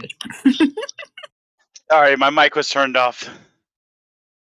That would be me to do what? Monster. Now let's not start this. We already have an enemy outside. We can't afford to have any enemies in here. Agreed, Master. So save the conflict for after our lives are not in danger. Astra, she is dressing the clone Astra. It appears that we would like you to take the girls with you down into those crystal caves that you met Duro in, or you went with Duro, because you've been there and understand it, and you've gone through that hatch and know where you're going. Is this something you'd be willing to do? I cannot. Cannot or will not? I did not misspeak. Okay, why will you not then? If I go, they will be killed. And if you remain, she says, turning to Sasara, fate doesn't change, and you will die. So you're able to see, then tell us, who is it that is supposed to accompany the girls into the caves? Or are we supposed to do that at all? The answer is quite clear. I wish it was clear for me, Astra. Can you please help us by explaining? And she reaches out, touches your face gently, softly. You recognize that look in her eyes. I could, but you already know the answer. And she'll turn to face all of you. You all already know the answer. Everything you're talking about now, all your presumptions of choices, the Force has already dictated our actions. Any belief that we're going to choose differently is nothing more than a veiled attempt to comfort ourselves in making hard decisions. She'll look to Astra. You'll accompany your master, and you'll face nightmares you've never dreamed possible. Duro will make a horrible decision because it's the only decision that he can make. And you, monster, will lead the mission with the Pakash and the droid, and you'll be successful, and you'll be a hero. And Tassara, children will rely on you, and you'll be safe, and so will they. That is the will of the Force. Are you all so arrogant to think that you're going to ignore it?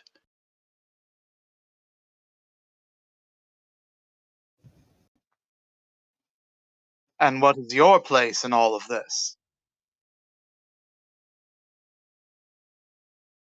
She wants to go with you and have Astra stay behind. Not yet.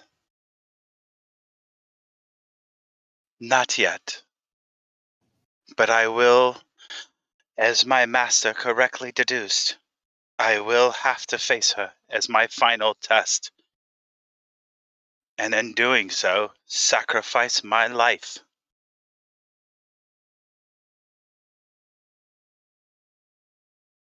And that's a set course, is it?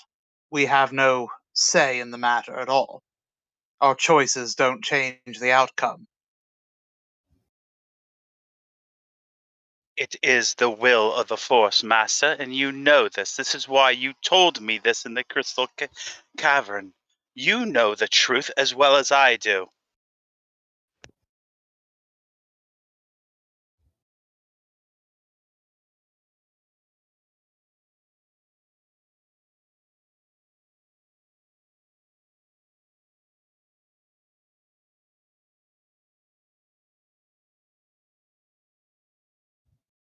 So, are you saying that Duro goes alone and that you follow later? Because you said not yet.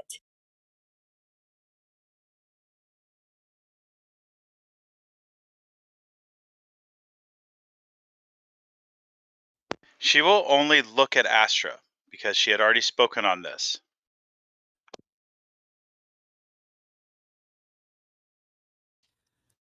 I think she means that he leaves without Astra, and that this one goes in after and takes her place.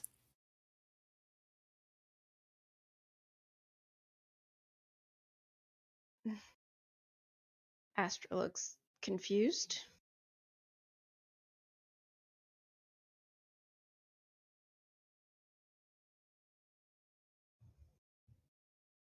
She looks over at CA.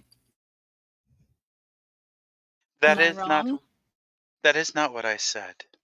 What? It's I not. said.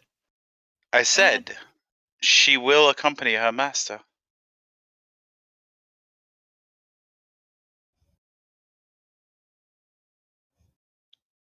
We're gonna have to deal with the Sith Queen again at some point, aren't we?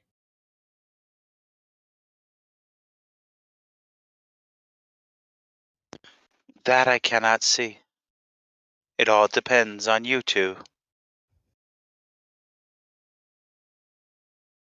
So there are limits to your mighty steer abilities.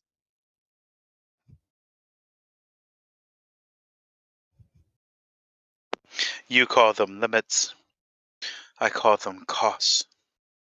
Prices to be paid. There's a profound sense of sadness in her voice as she speaks. It's not arrogance or anything like that. There is like a grief.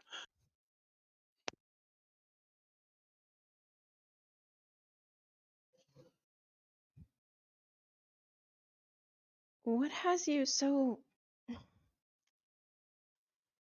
I don't know what your word to use. She'll kind of look at Tassara for help. I think she's sad because she's somehow going to sacrifice herself and lose everything she's fought so hard for. She's gonna turn to face Tassara again. No, I'm not sad because of that.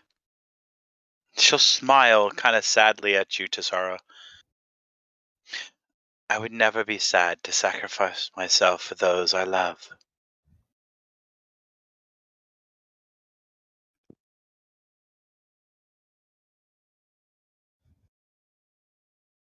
Tassaro will walk up to her and give her a hug. Just give her a normal, like, peaceful hug and step back and look over at Duro and say, apparently, it's me that takes the girls into the caves. She looks over at Hodge because Hodge had begun to say something. She kind of cocks her head a little bit, like, you were going to say something? Hodge just shakes her head.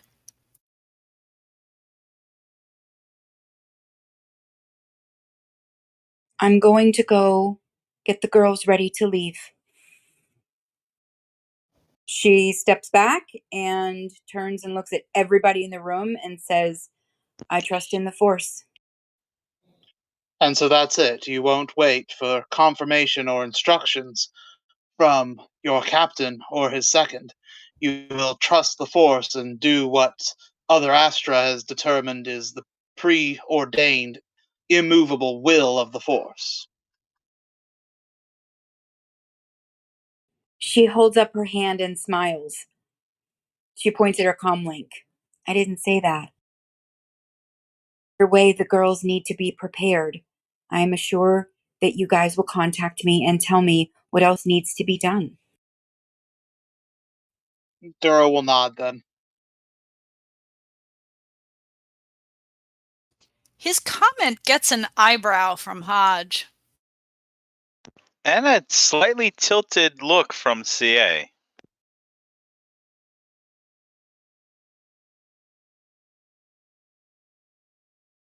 Master?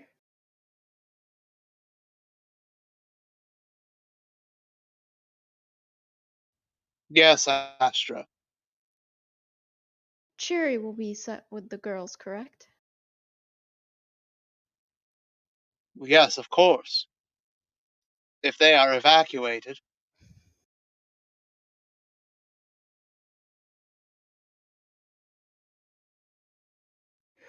Why do you ask? And Astra will look over to wherever it is that Cheery is at.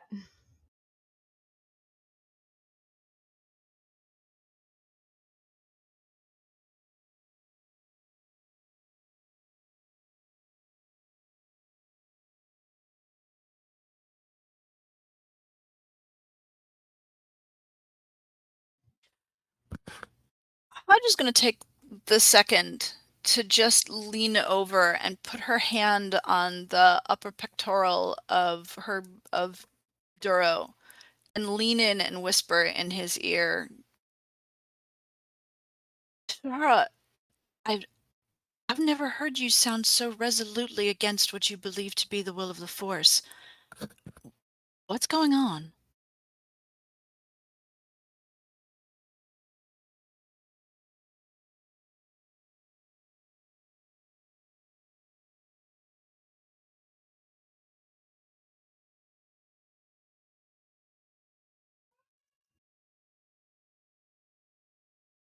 Uh-oh, we lost Duro. No, he and Traveler are talking.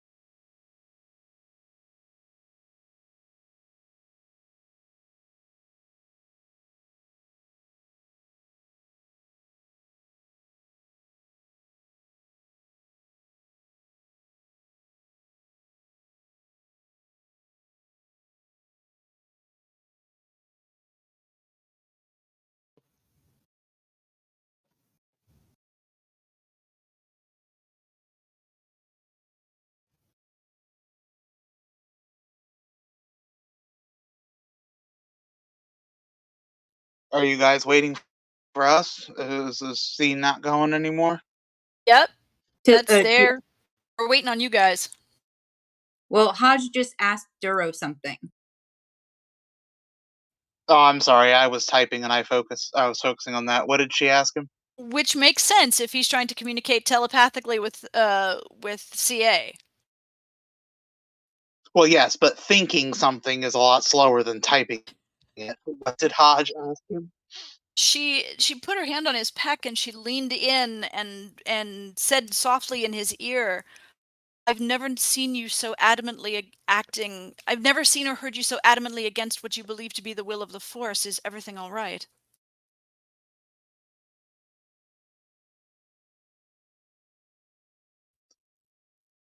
It's been told to me recently, a couple of different times as I recall, that sometimes a Jedi must do what is right, even if it's not what he believes is the will of the Force.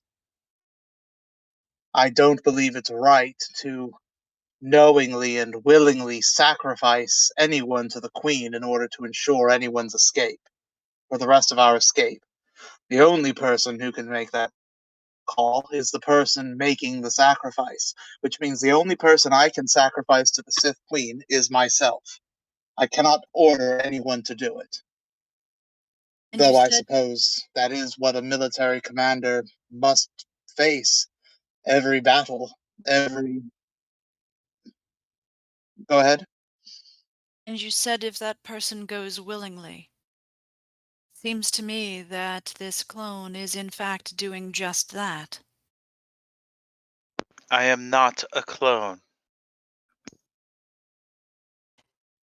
Oh, Hutch, you are both clones, but we can deal with that later. No, we're not.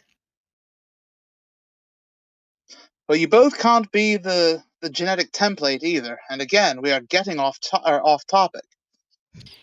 It was also said between the two players, and I wasn't sure if the rest of the room heard it. Apparently they have.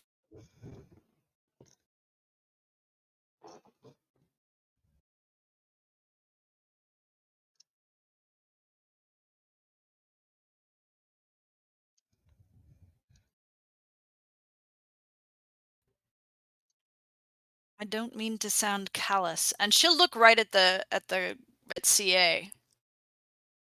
Nor do I mean to belittle your existence, but your every countenance speaks of your decision. And she looks at Duro. And your language makes that decision small. Decisions have been made around this room, have they not? Did you not already decide to lead the mission to the ship? Did Astra, and she'll motion to Owe, not decide to go with her master? Decisions have been made. The will of the Force is moving here. There is no need for debate.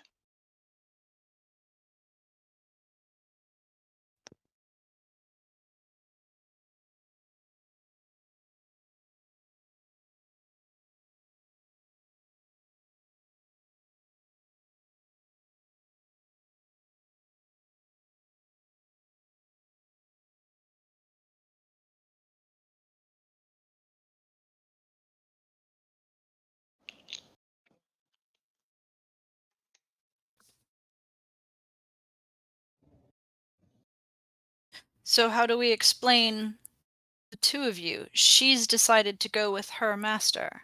Her master is about to board that shuttle.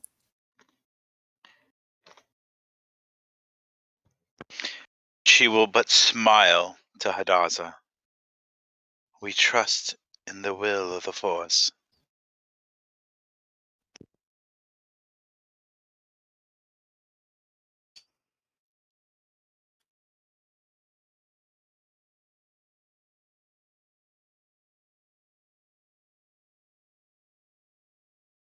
I'm gonna go see what's keeping Desara.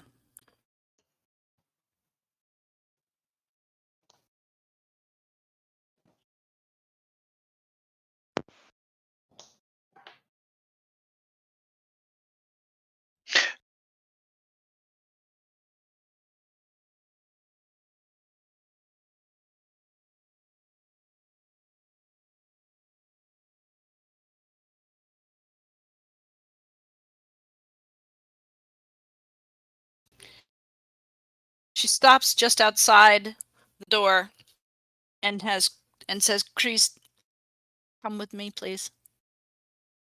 We have much to discuss."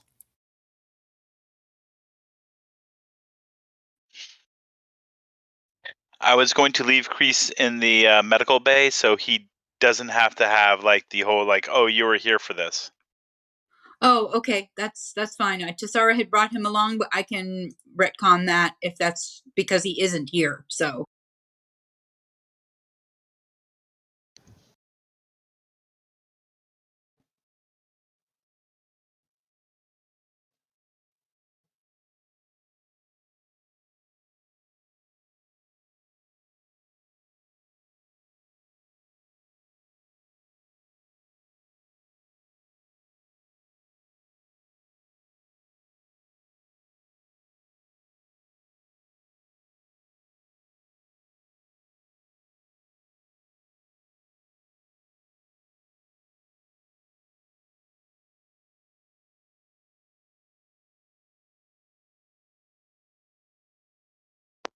So you will see CA kind of soften her face slightly and give Duro a soft smile.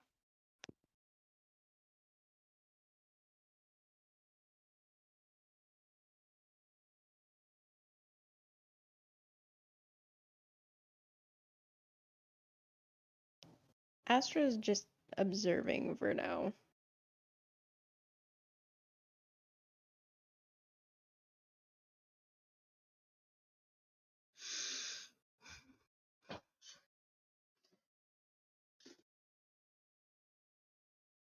just for the sake of the recording, just pay attention to text chat by the fire.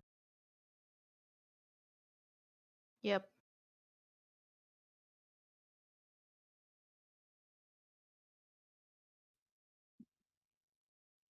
So again, I had a bit of a lengthy post and was focused on typing. What was the last thing actually said in the conversation? Hodge left to go see what was taking Tessara. Okay, I did hear that. I wanted to make sure I was not missing anything. Leaving Duro, Astra, and I believe Cheery still on the bridge with Clone.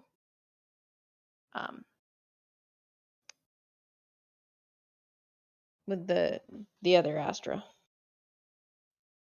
We are nearly out of time. He will look at Owe.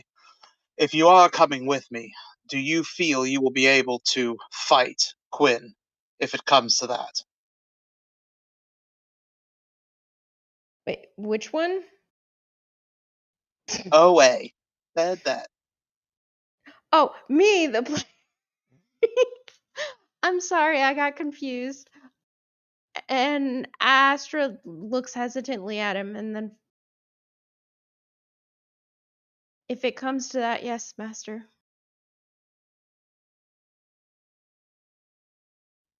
And you are sure?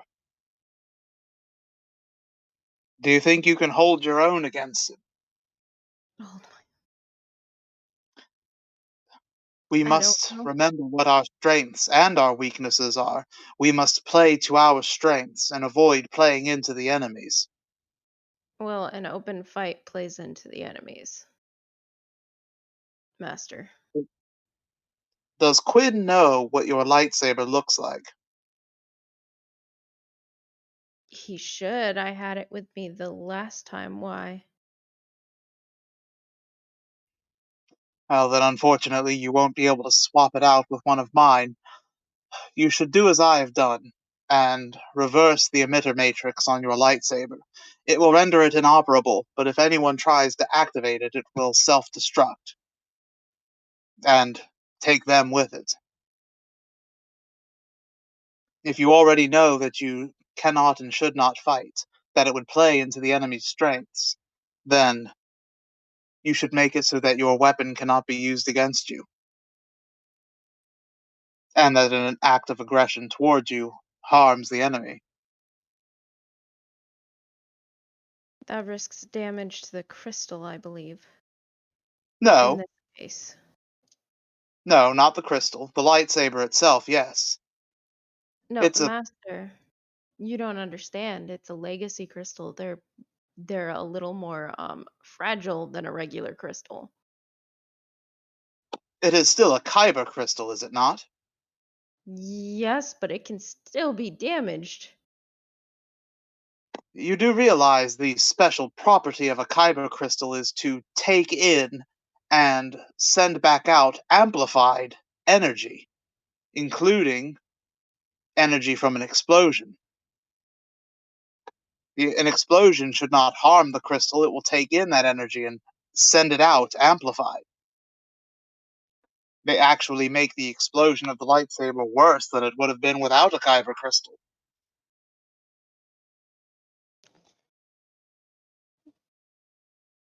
Does Astra know whether an explosion like that from her lightsaber would destroy her kyber crystal? You're gonna have to roll craft lightsaber. On it. Give me a second. DC is gonna be 15. Oh, lovely. Where the heck?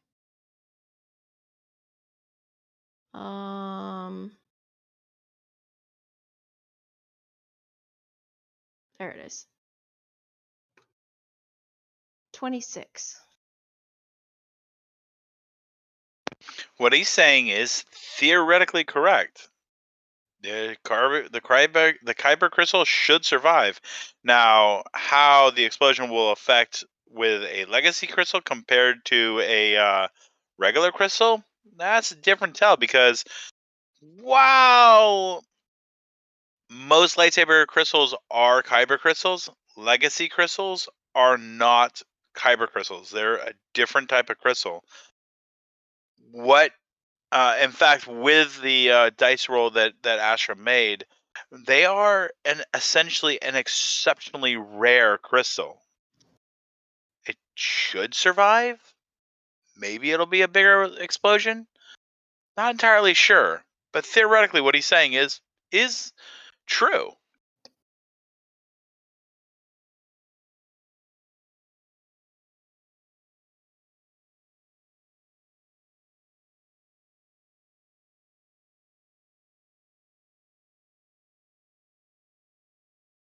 Master,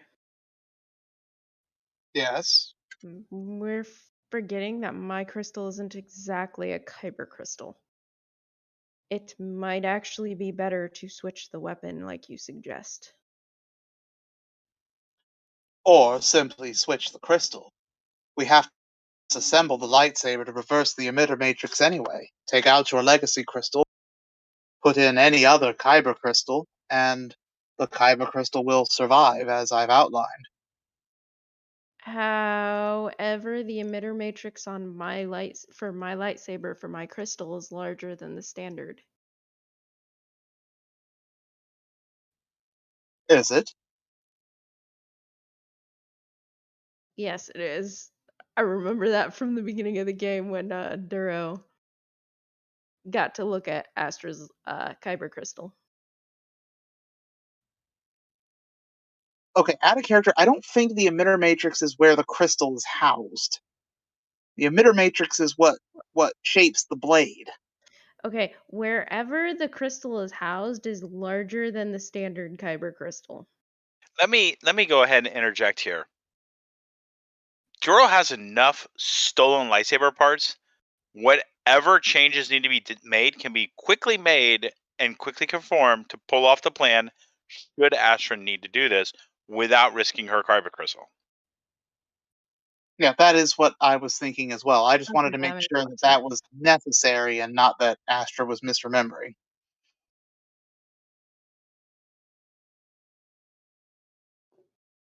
Anyway, so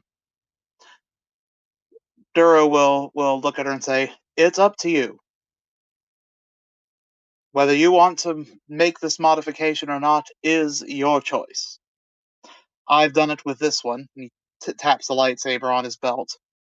"I expect that they'll want it back, take it from me, and possibly try to use it against me, in which case they will find that their violent impulse is more destructive to them than to me.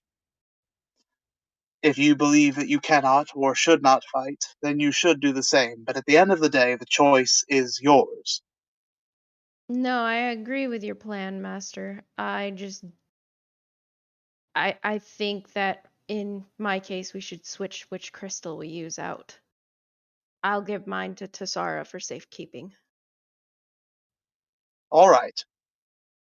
And if you do need a new emitter matrix for that purpose, there are plenty of parts in my quarters. And again, he glances at the hollow table.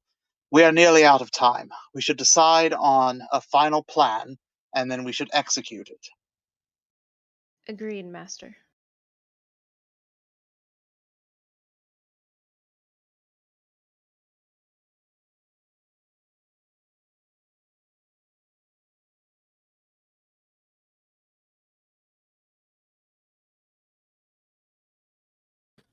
Hodge finally catches up to Tassara in the girls' quarters. Are they almost ready? Oh, Haj. Yes, it's taken some wrangling. She kind of smiles at the girls, but they're quickly gathering themselves together to get ready to leave quickly. And she turns and looks at the girls. This is top secret, right? So quiet, quiet, quiet. She looks over at Haj.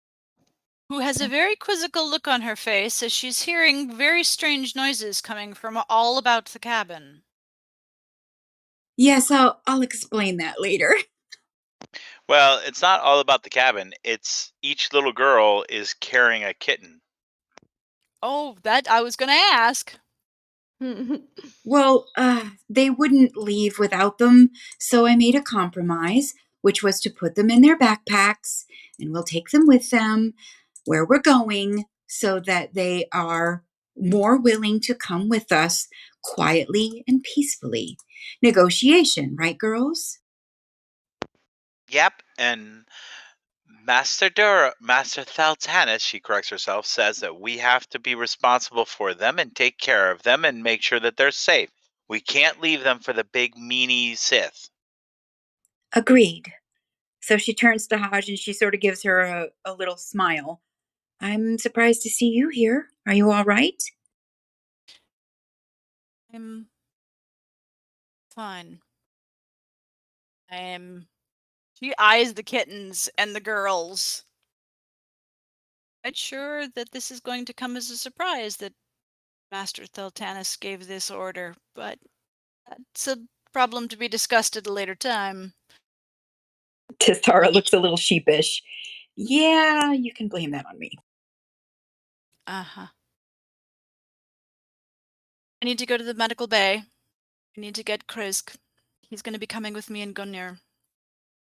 Got the girls and they're ready to go? Yes, we are. All right. We're going to have to find a way to get them all quietly down off of this monster, and we're going to need his help to do it. We'll head to the hatch and we'll wait there for you. Be there shortly. And she reaches out and she touches your shoulder. And she looks at you and says, I'm trusting that everything is going to work out. You and me both. She squeezes Hodge's shoulder and starts herding the girls as quietly as possible towards where the hatch is. Hodge heads off to the med bay. She needs to get the Prakash. By the time she gets there, he's suited up and pretty much ready to roll. He can't get any sleep anyway, because every 10 minutes somebody comes in to start talking to him. Did you get any sleep? Not much. How are your reserves for an 8-kilometer walk? At Doesn't speed. sound like we have. Doesn't sound like we have much. My side's a little stiff, but it'll be all right. We may have to lose the shield at some point, but see what we'll go with. Picking up the shield, he kind of slides it and puts it up over his shoulder and turns to face her. Let's begin. We have one more that'll be joining us. She looks at Handyman. I promise to bring her back safe if it is absolutely within my power to do so. And it is.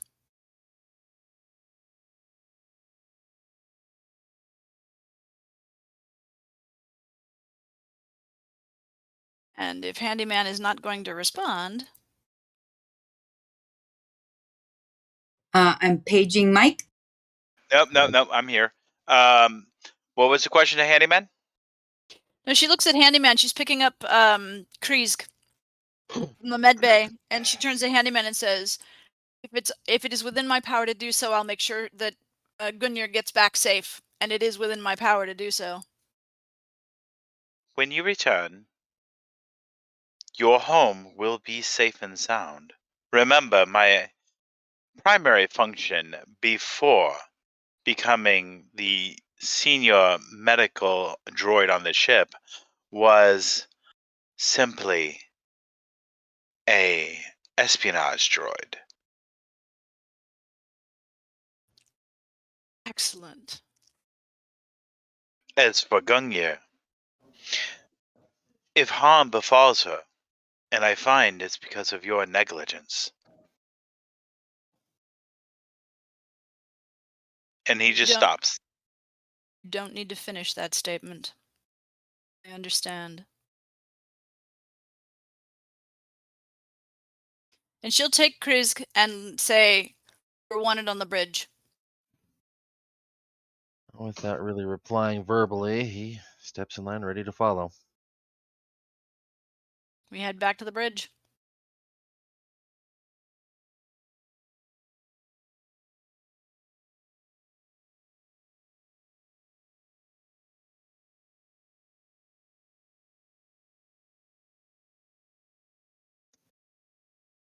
And she arrives and says to Duro, right, we're out of time. Back to Wait, full. Hodge rides on the bridge? Hang on. Slow down. All right. Hodge, Tassara, both y'all slow down. Back on the bridge. Duro, you are on the bridge with Gungnir, Astra, and Cheery and CA.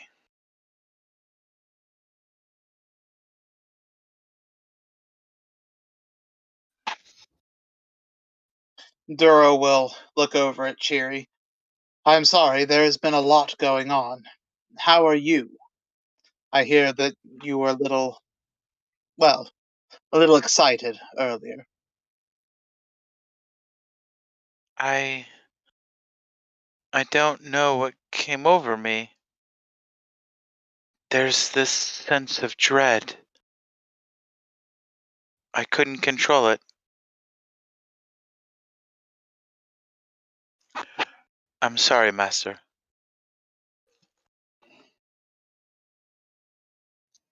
That's fine. You are still at the beginning of your journey. I don't expect you to carry yourself like a Jedi Master. And as I know I've told you before, bravery is not the absence of fear.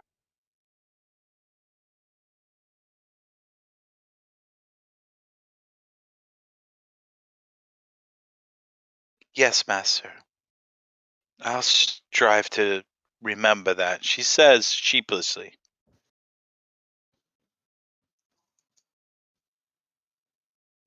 Everything will be all right. Trust in your limited training, and trust in the Force. We will all meet here again when this is all over.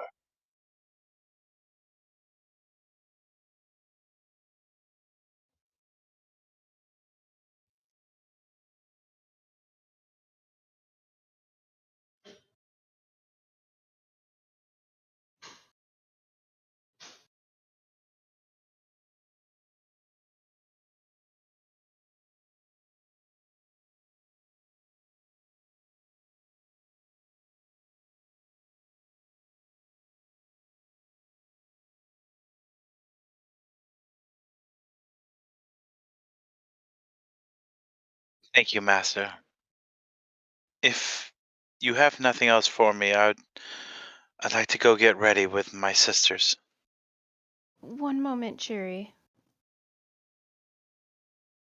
And Astral take her kyber crystal and hold it out. Can you take this to Tasara? Of course. I'll keep it safe until I give it to her. Thank you. Dura will nod and watch her go.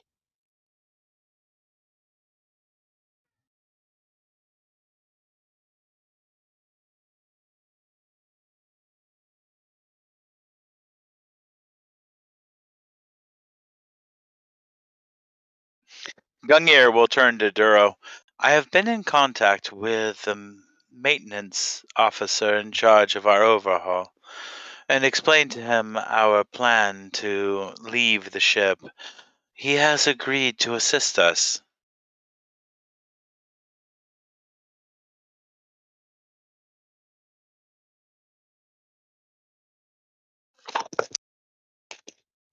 Good.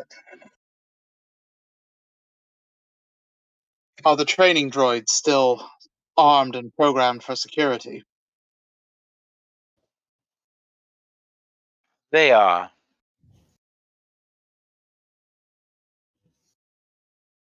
Are there any other defenses, shipboard defenses, to repel boarders or other incursions? The professor designed the Gungnir to not repel boarders. That would be foolish, because any defense can be overwhelmed. But to ensure people chose not to stay aboard who were unwelcome.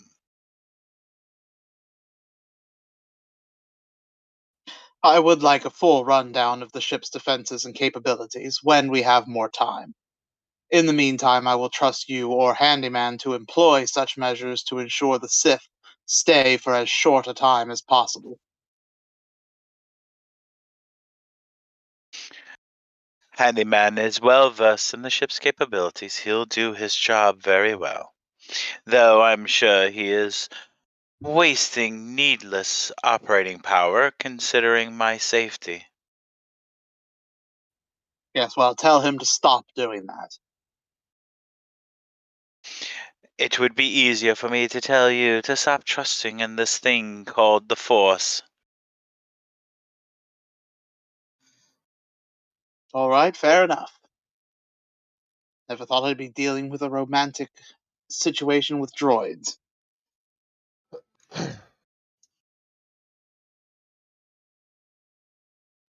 My life really has become a holodrama.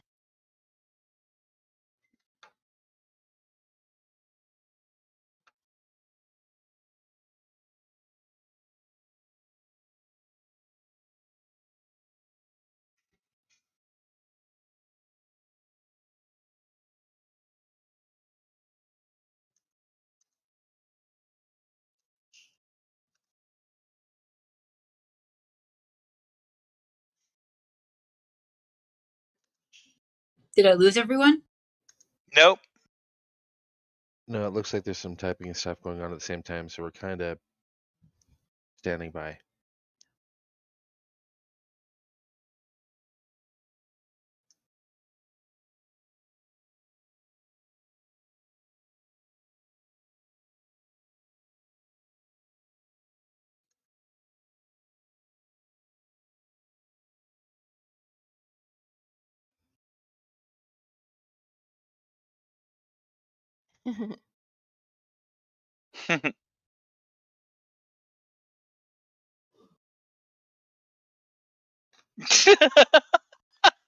Turo.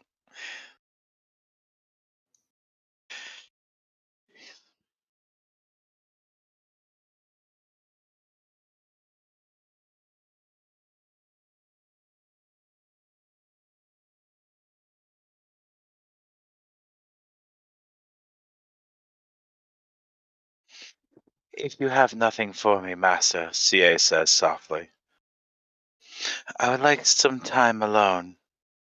And maybe if you could spare one of your more disposable lightsabers.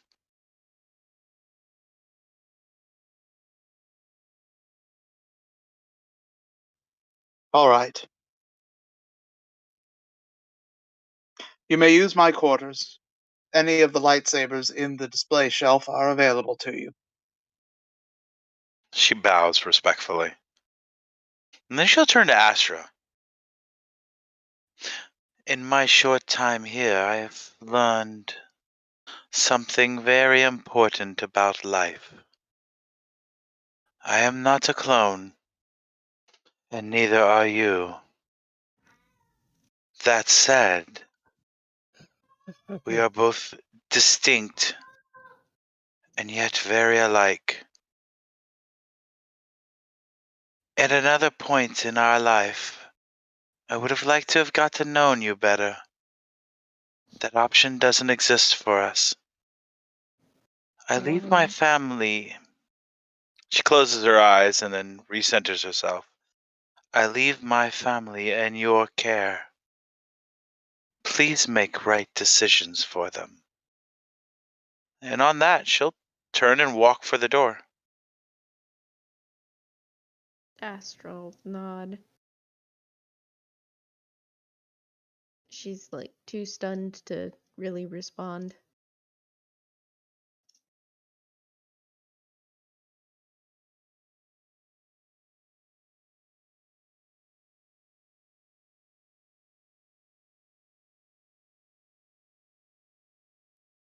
Once she is gone, Duro will say, she is about to do something foolish.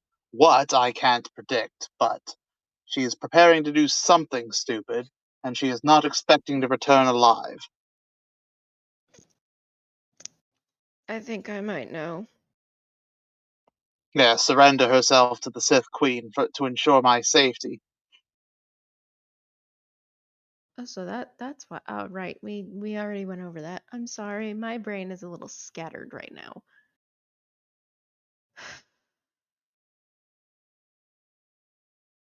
I hope she does come back.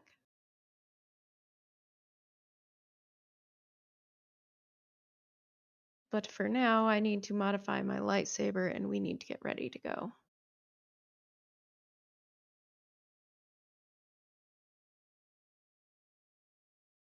So just to point it out, the Lambda shuttle has landed. Its wings folded up. A ramp has descended. A male and female Sith have disembarked, and you guys can't see them because the blast shields are closed.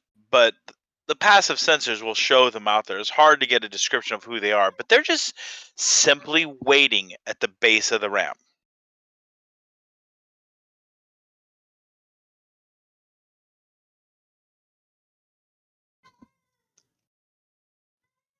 Time to go, I guess.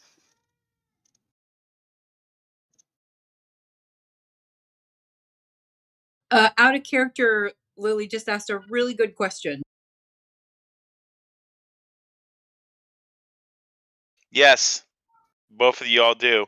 As you guys approach the bridge, you guys see CA leaving the bridge alone. Okay, just up to speed on CA. CA is okay, got it. So yeah, just stop to the side, make that little note about the amulet he gave her.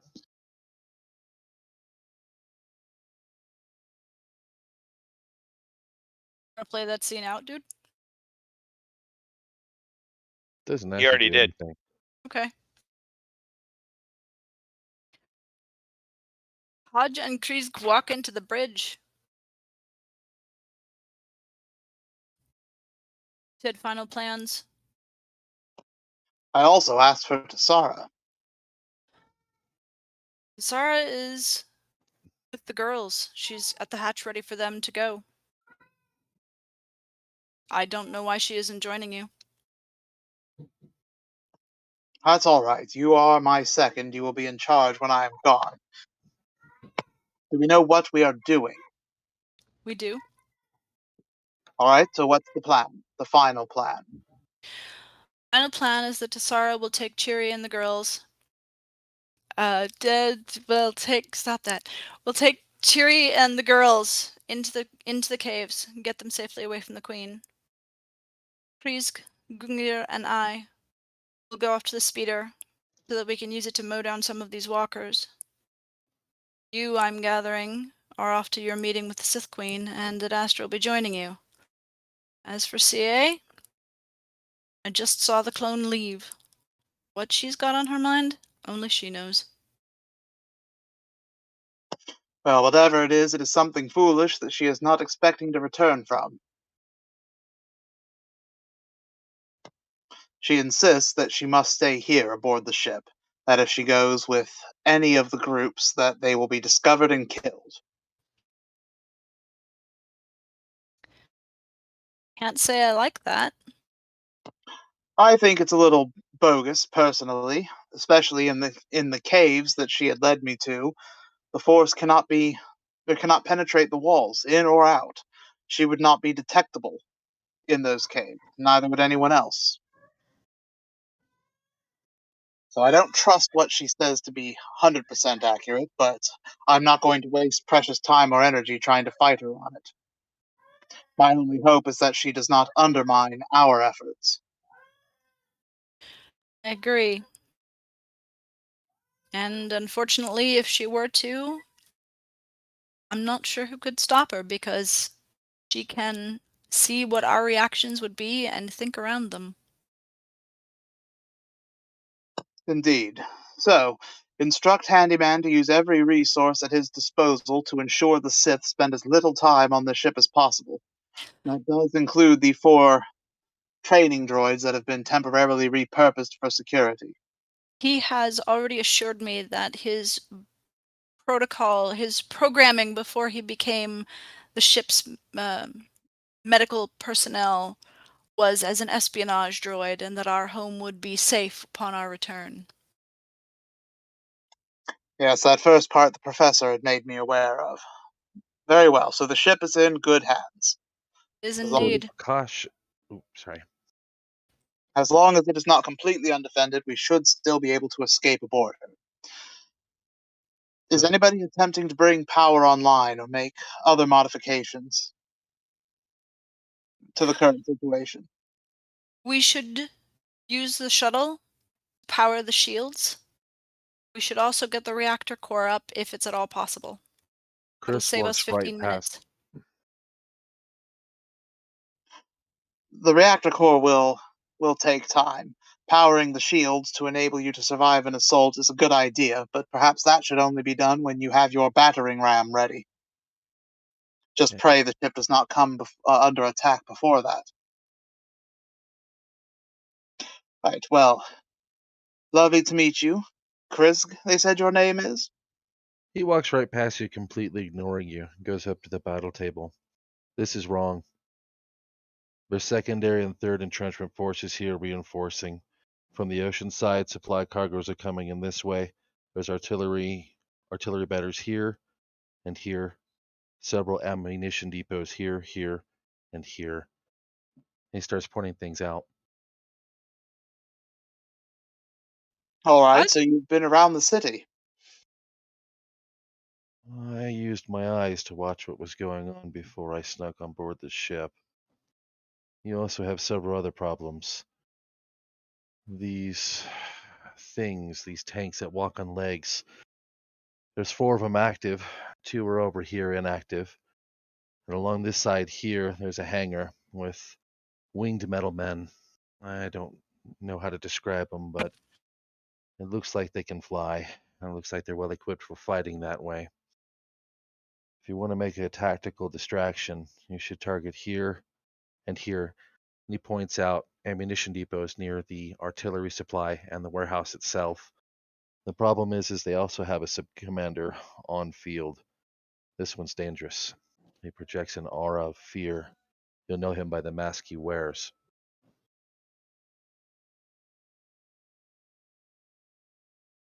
All information that would have been useful to have 20 minutes ago. He looks over at Astara. Oh. Who? Astra. Astra, sorry. Is Astra even on the bridge?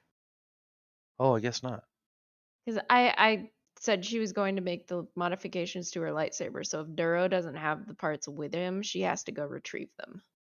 My bad. He glances at the door and back to Duro. Do apologize for the lack of formalities, but we don't exactly have time. In less than 24 hours, these other 2 lands will be entrenched and there will be no escape. Right. Well then, we move quickly and decisively. I trust you and Hodge to work together to formulate a solid battle plan based on sound information. I will be otherwise indisposed. We'll absolutely take it from here.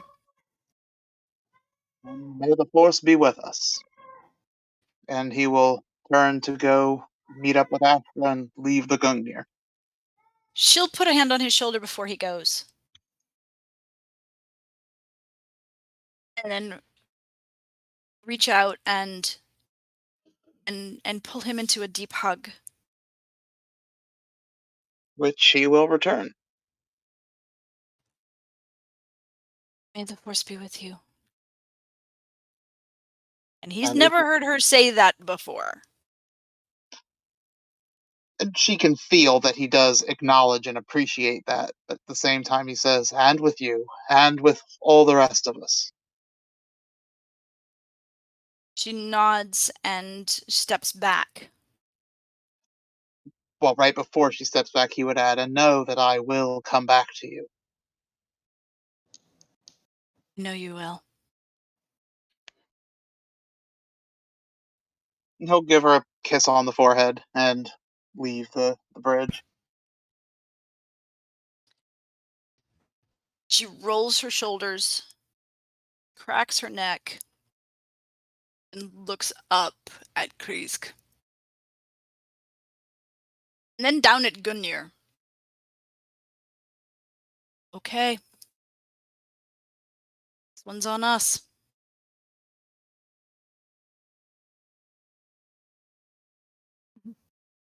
Gungnir will turn and look to Hodge.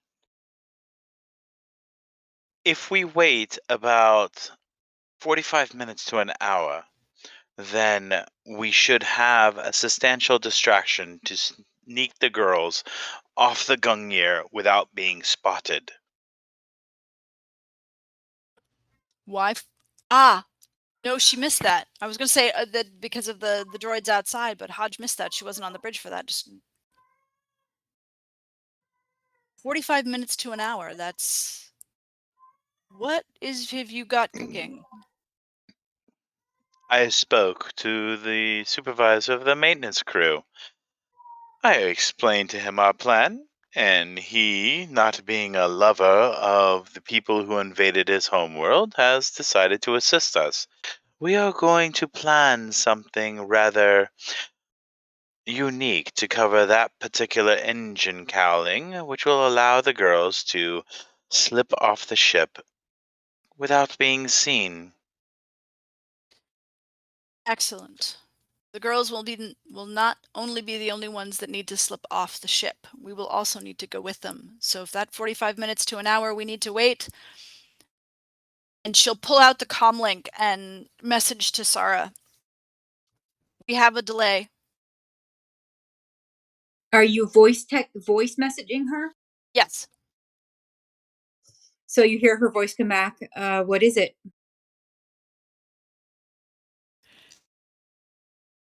Gungnir says, give us about 45 minutes to an hour before you try and leave the ship with the girls. We'll have cover.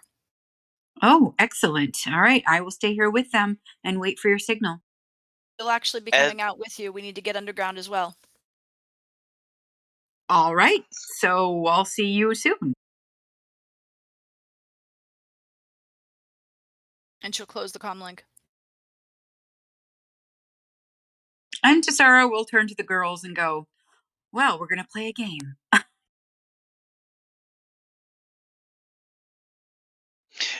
Duro, what are you doing? Or I should say, Duro and OA, what are you two doing? Duro is going to his quarters to make sure that OA has modified her lightsaber and that CA is settled in, and then he's going to get ready to leave the ship.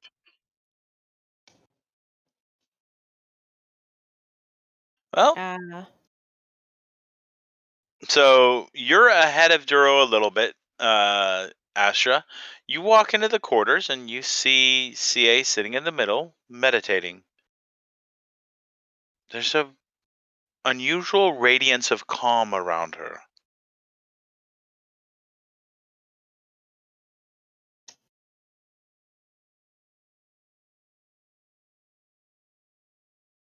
Astra notes it, but she does not interrupt Okay. her. She'll go about her business quietly, so not to disturb the CA.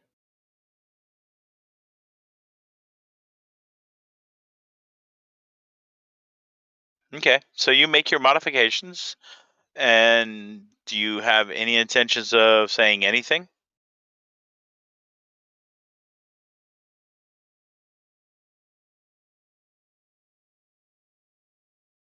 Astra, Yes. whatever this crazy plan is of yours, please come back.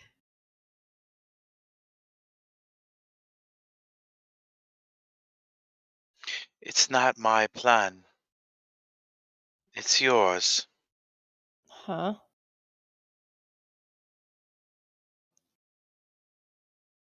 I'm confused. I know.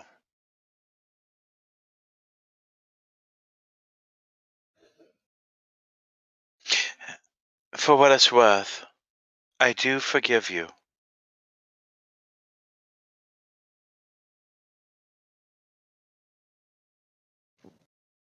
What are you talking about?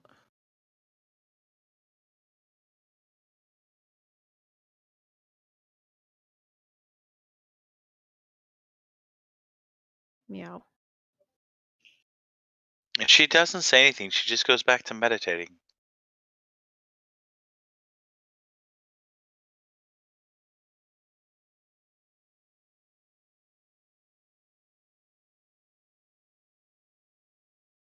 I'm glad you found your way to us.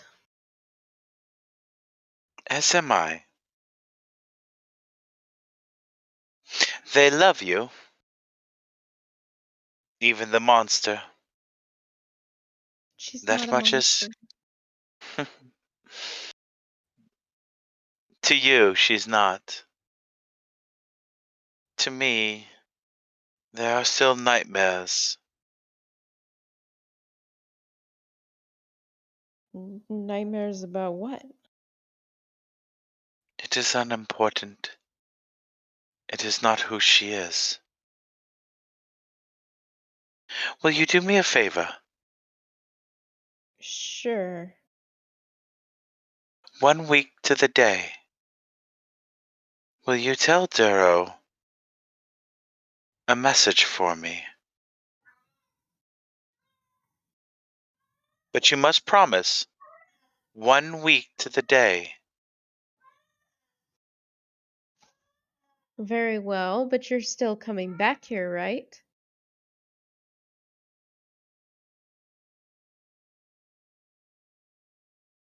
She just smiles. Trust in the Force, and all things will be as it's meant to be. Now, do you promise? 1 week to the day, not a moment sooner. Yes. Mm. And tell Duro that everything he knows about Hadaza isn't exactly true. And she does love him more than life itself.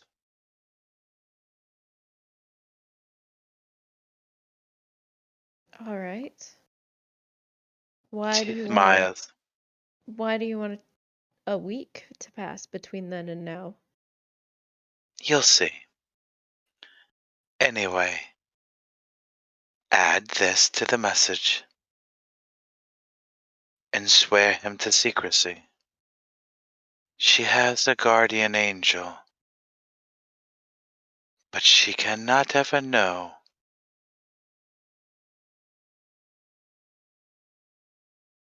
He cannot give up on her.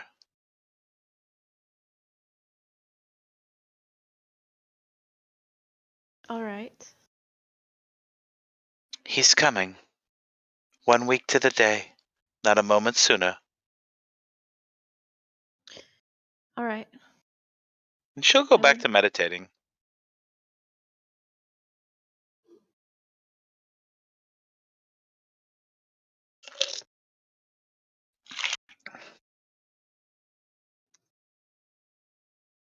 And Duro, you walk in to see. I'll let Kitty explain what Asher's doing, but you see CA sitting in the middle of the room, meditating, a lightsaber broken up and kind of floating in front of her as you can kind of sense that she's making herself as close to being one with the blade as she can in her limited amount of time.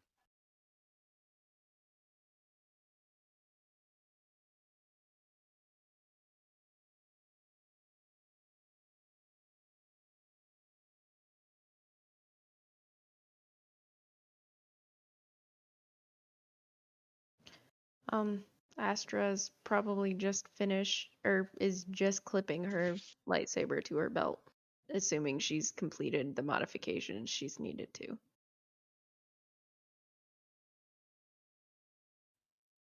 All ready to go then?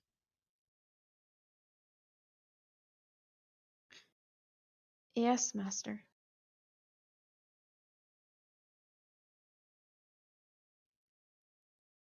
And she has everything she needs, I take it. I do, Master. Ah, good. I did not want to interrupt your meditation. You've taught me better than that, Master. Always remain in the moment, but be mindful of the future and the past. He'll grin slightly. Very good. All right, then on to the next moment. Yes. And she'll look at Duro to lead the way. And he will, to exit the ship.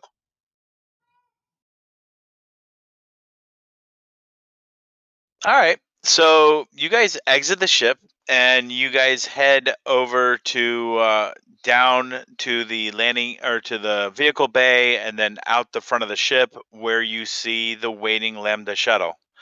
Duro, this ship is painted up to look just like an Imperial shuttle, complete with markings and everything.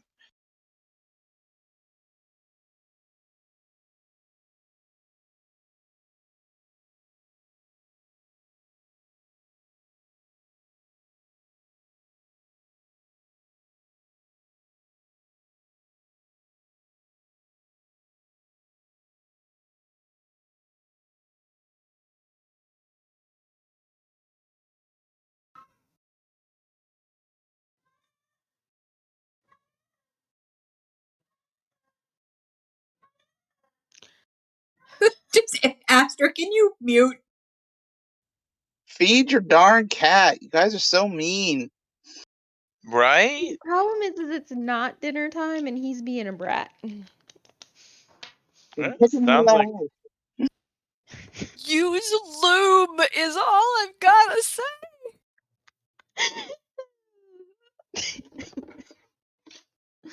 I will feed and pacify the cat, okay? Turo, I believe the scene is yours. I believe it is. so. As you guys walk up to the shuttle, you can identify a male Sith carrying a lightsaber, a female Sith carrying a lightsaber, and the female Sith you recognize as being the Quinn's second. She smiles at you, Astra. Hello. Welcome. The Queen is waiting, and you have her assurances of your protection during this parley. She motions you to a board. Very well. Was the message sent ahead that there should be tea prepared?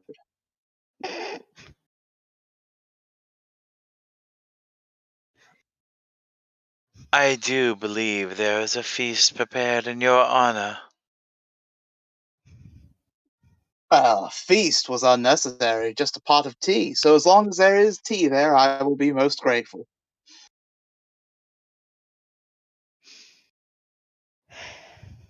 And she'll follow you aboard. The ramp will close, and the shuttle will gently take off. And on that, we're gonna wrap up.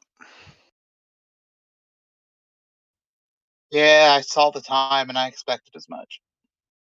Well, I mean, there are people that got to work tomorrow, mainly Duro. Yep. And Chris. Oh, and Hudge. And Tisara. Yeah, well, Tassara works from the house. That doesn't matter. Ah! I mean, she can Rude. literally like wake up, roll over, and she's in her office. Yeah, but I still have to work. Yeah, but you don't have to deal with the commute or rowdy customers. No, that's because I wouldn't, because I stepped away from retail when I was like 25 or 26 and never looked back Yeah. because I was going to murder people. And without the rowdy customers, I can tell you that you aren't working in a warehouse with no AC and lifting 50-pound boxes on a regular basis all day. Oh, that sounds fun. Yeah. I've learned the joys of dry fit clothing. Am I So what'd y'all done think of? picking up? Oops, sorry. So what'd y'all think of tonight? That was interesting. I This think It is was it a took little way, bumpy start. yeah, so it took way too freaking long to get off the ship, but that's all right. That's expected with this group. Yeah, sorry about that. A lot of that was just, a bumpy start, and I do apologize to that. What the heck was going on at your house? I have no idea. I got home and there's no police here. Apparently, Polk County Sheriff showed up banging on the door, hooting and hollering about a dog that they got a call on for like 30 minutes. And Zushi's like, what the hell are you talking about? We had a couple of dogs, but we already rehomed last week. And he's all like, well, we just got a call 30 minutes ago that there was a dog here. And she's like, no, they left. He was gone before I even got here. You Why rehome is Scooby? there an issue that Yep. there was a dog there? I don't know. You own the Rehomed house, the right? restaurant. I said Say that again? rehomed. You rehomed the dogs to the Korean restaurant. I tried to, but I was vetoed. Who ended up with Scooby? Scooby is on a 5-acre farm out in St. Cloud. He must be losing his fuzzy little mind. We've all heard that one. A Korean restaurant.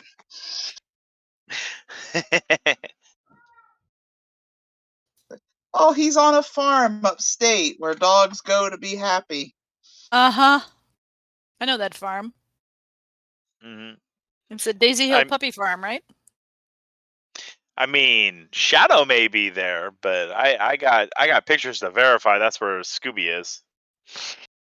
See, Shadow was the more expensive dog, all things considered. Purebred Huskies? No, Could've made bank on him.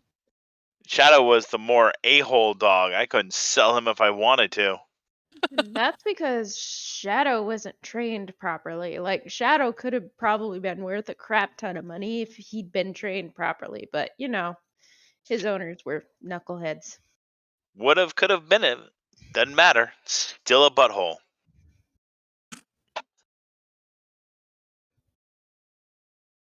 On that note, I was gonna say, my brains are starting to leak out my ears. I'm gonna bid y'all good night. I'm Yep. kind of fried. Yeah, I Well, could run all right. Mine- Hey, in betweens only for characters who are involved in their scenes. You have an hour on the Gungnir before you guys depart. When we start on Saturday, it'll be depending on in betweens. I think I'll run an in between for the ship, for the shuttle, and then we will start with the departure from the Gungnir and aboard the Sith Queen's flagship on Saturday. Sounds like a lot of fun. Prizg, expect an in-between, so we can discuss tactics and the tactical analysis of the situation in depth. Yeah, I'm definitely ready for that, so we have an idea of what's going on. Also, need a bigger gun. Yes, you're gonna need a bigger gun. Mike, be privy to that one. We're gonna want Gungnir's input as well. Okay. Thank you. I You're would welcome. likely not engage the girls in a full in between. Just to suffice it to say that she plays a game with them that keeps them entertained and engaged for that hour. She's gonna want Okay. to remember to get Astra's crystal from Cheery, and she does know Cheery has it. Yep, How absolutely. does she know Cheery has it? Astra sent her a text. Yep. Oh, okay. I missed that. Nope, I concur. I saw it. Yep, that's why I said it.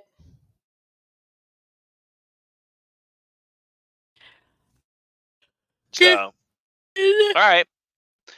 I like the. I hope you guys enjoyed the interaction between CA and OA. Indeed.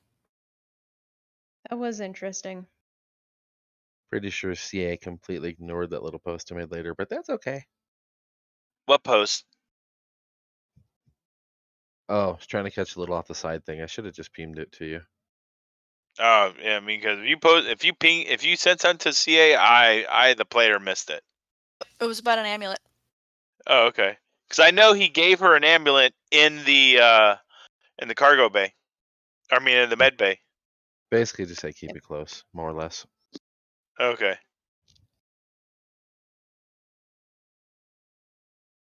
Good night, Lily. Good night. Okay, bye-bye. Bye bye. Love you. Good Bye bye. night. Oh, bye-bye. Everyone Well, is that was disappearing. interesting. That was fun. Yeah, it was. I love how everyone's like, "Oh, CA is going to do something crazy," and then OA is like, "What plan? What plan are you going to do?" And she's like, "It's not mine. It's yours." Because she can see the future, dude.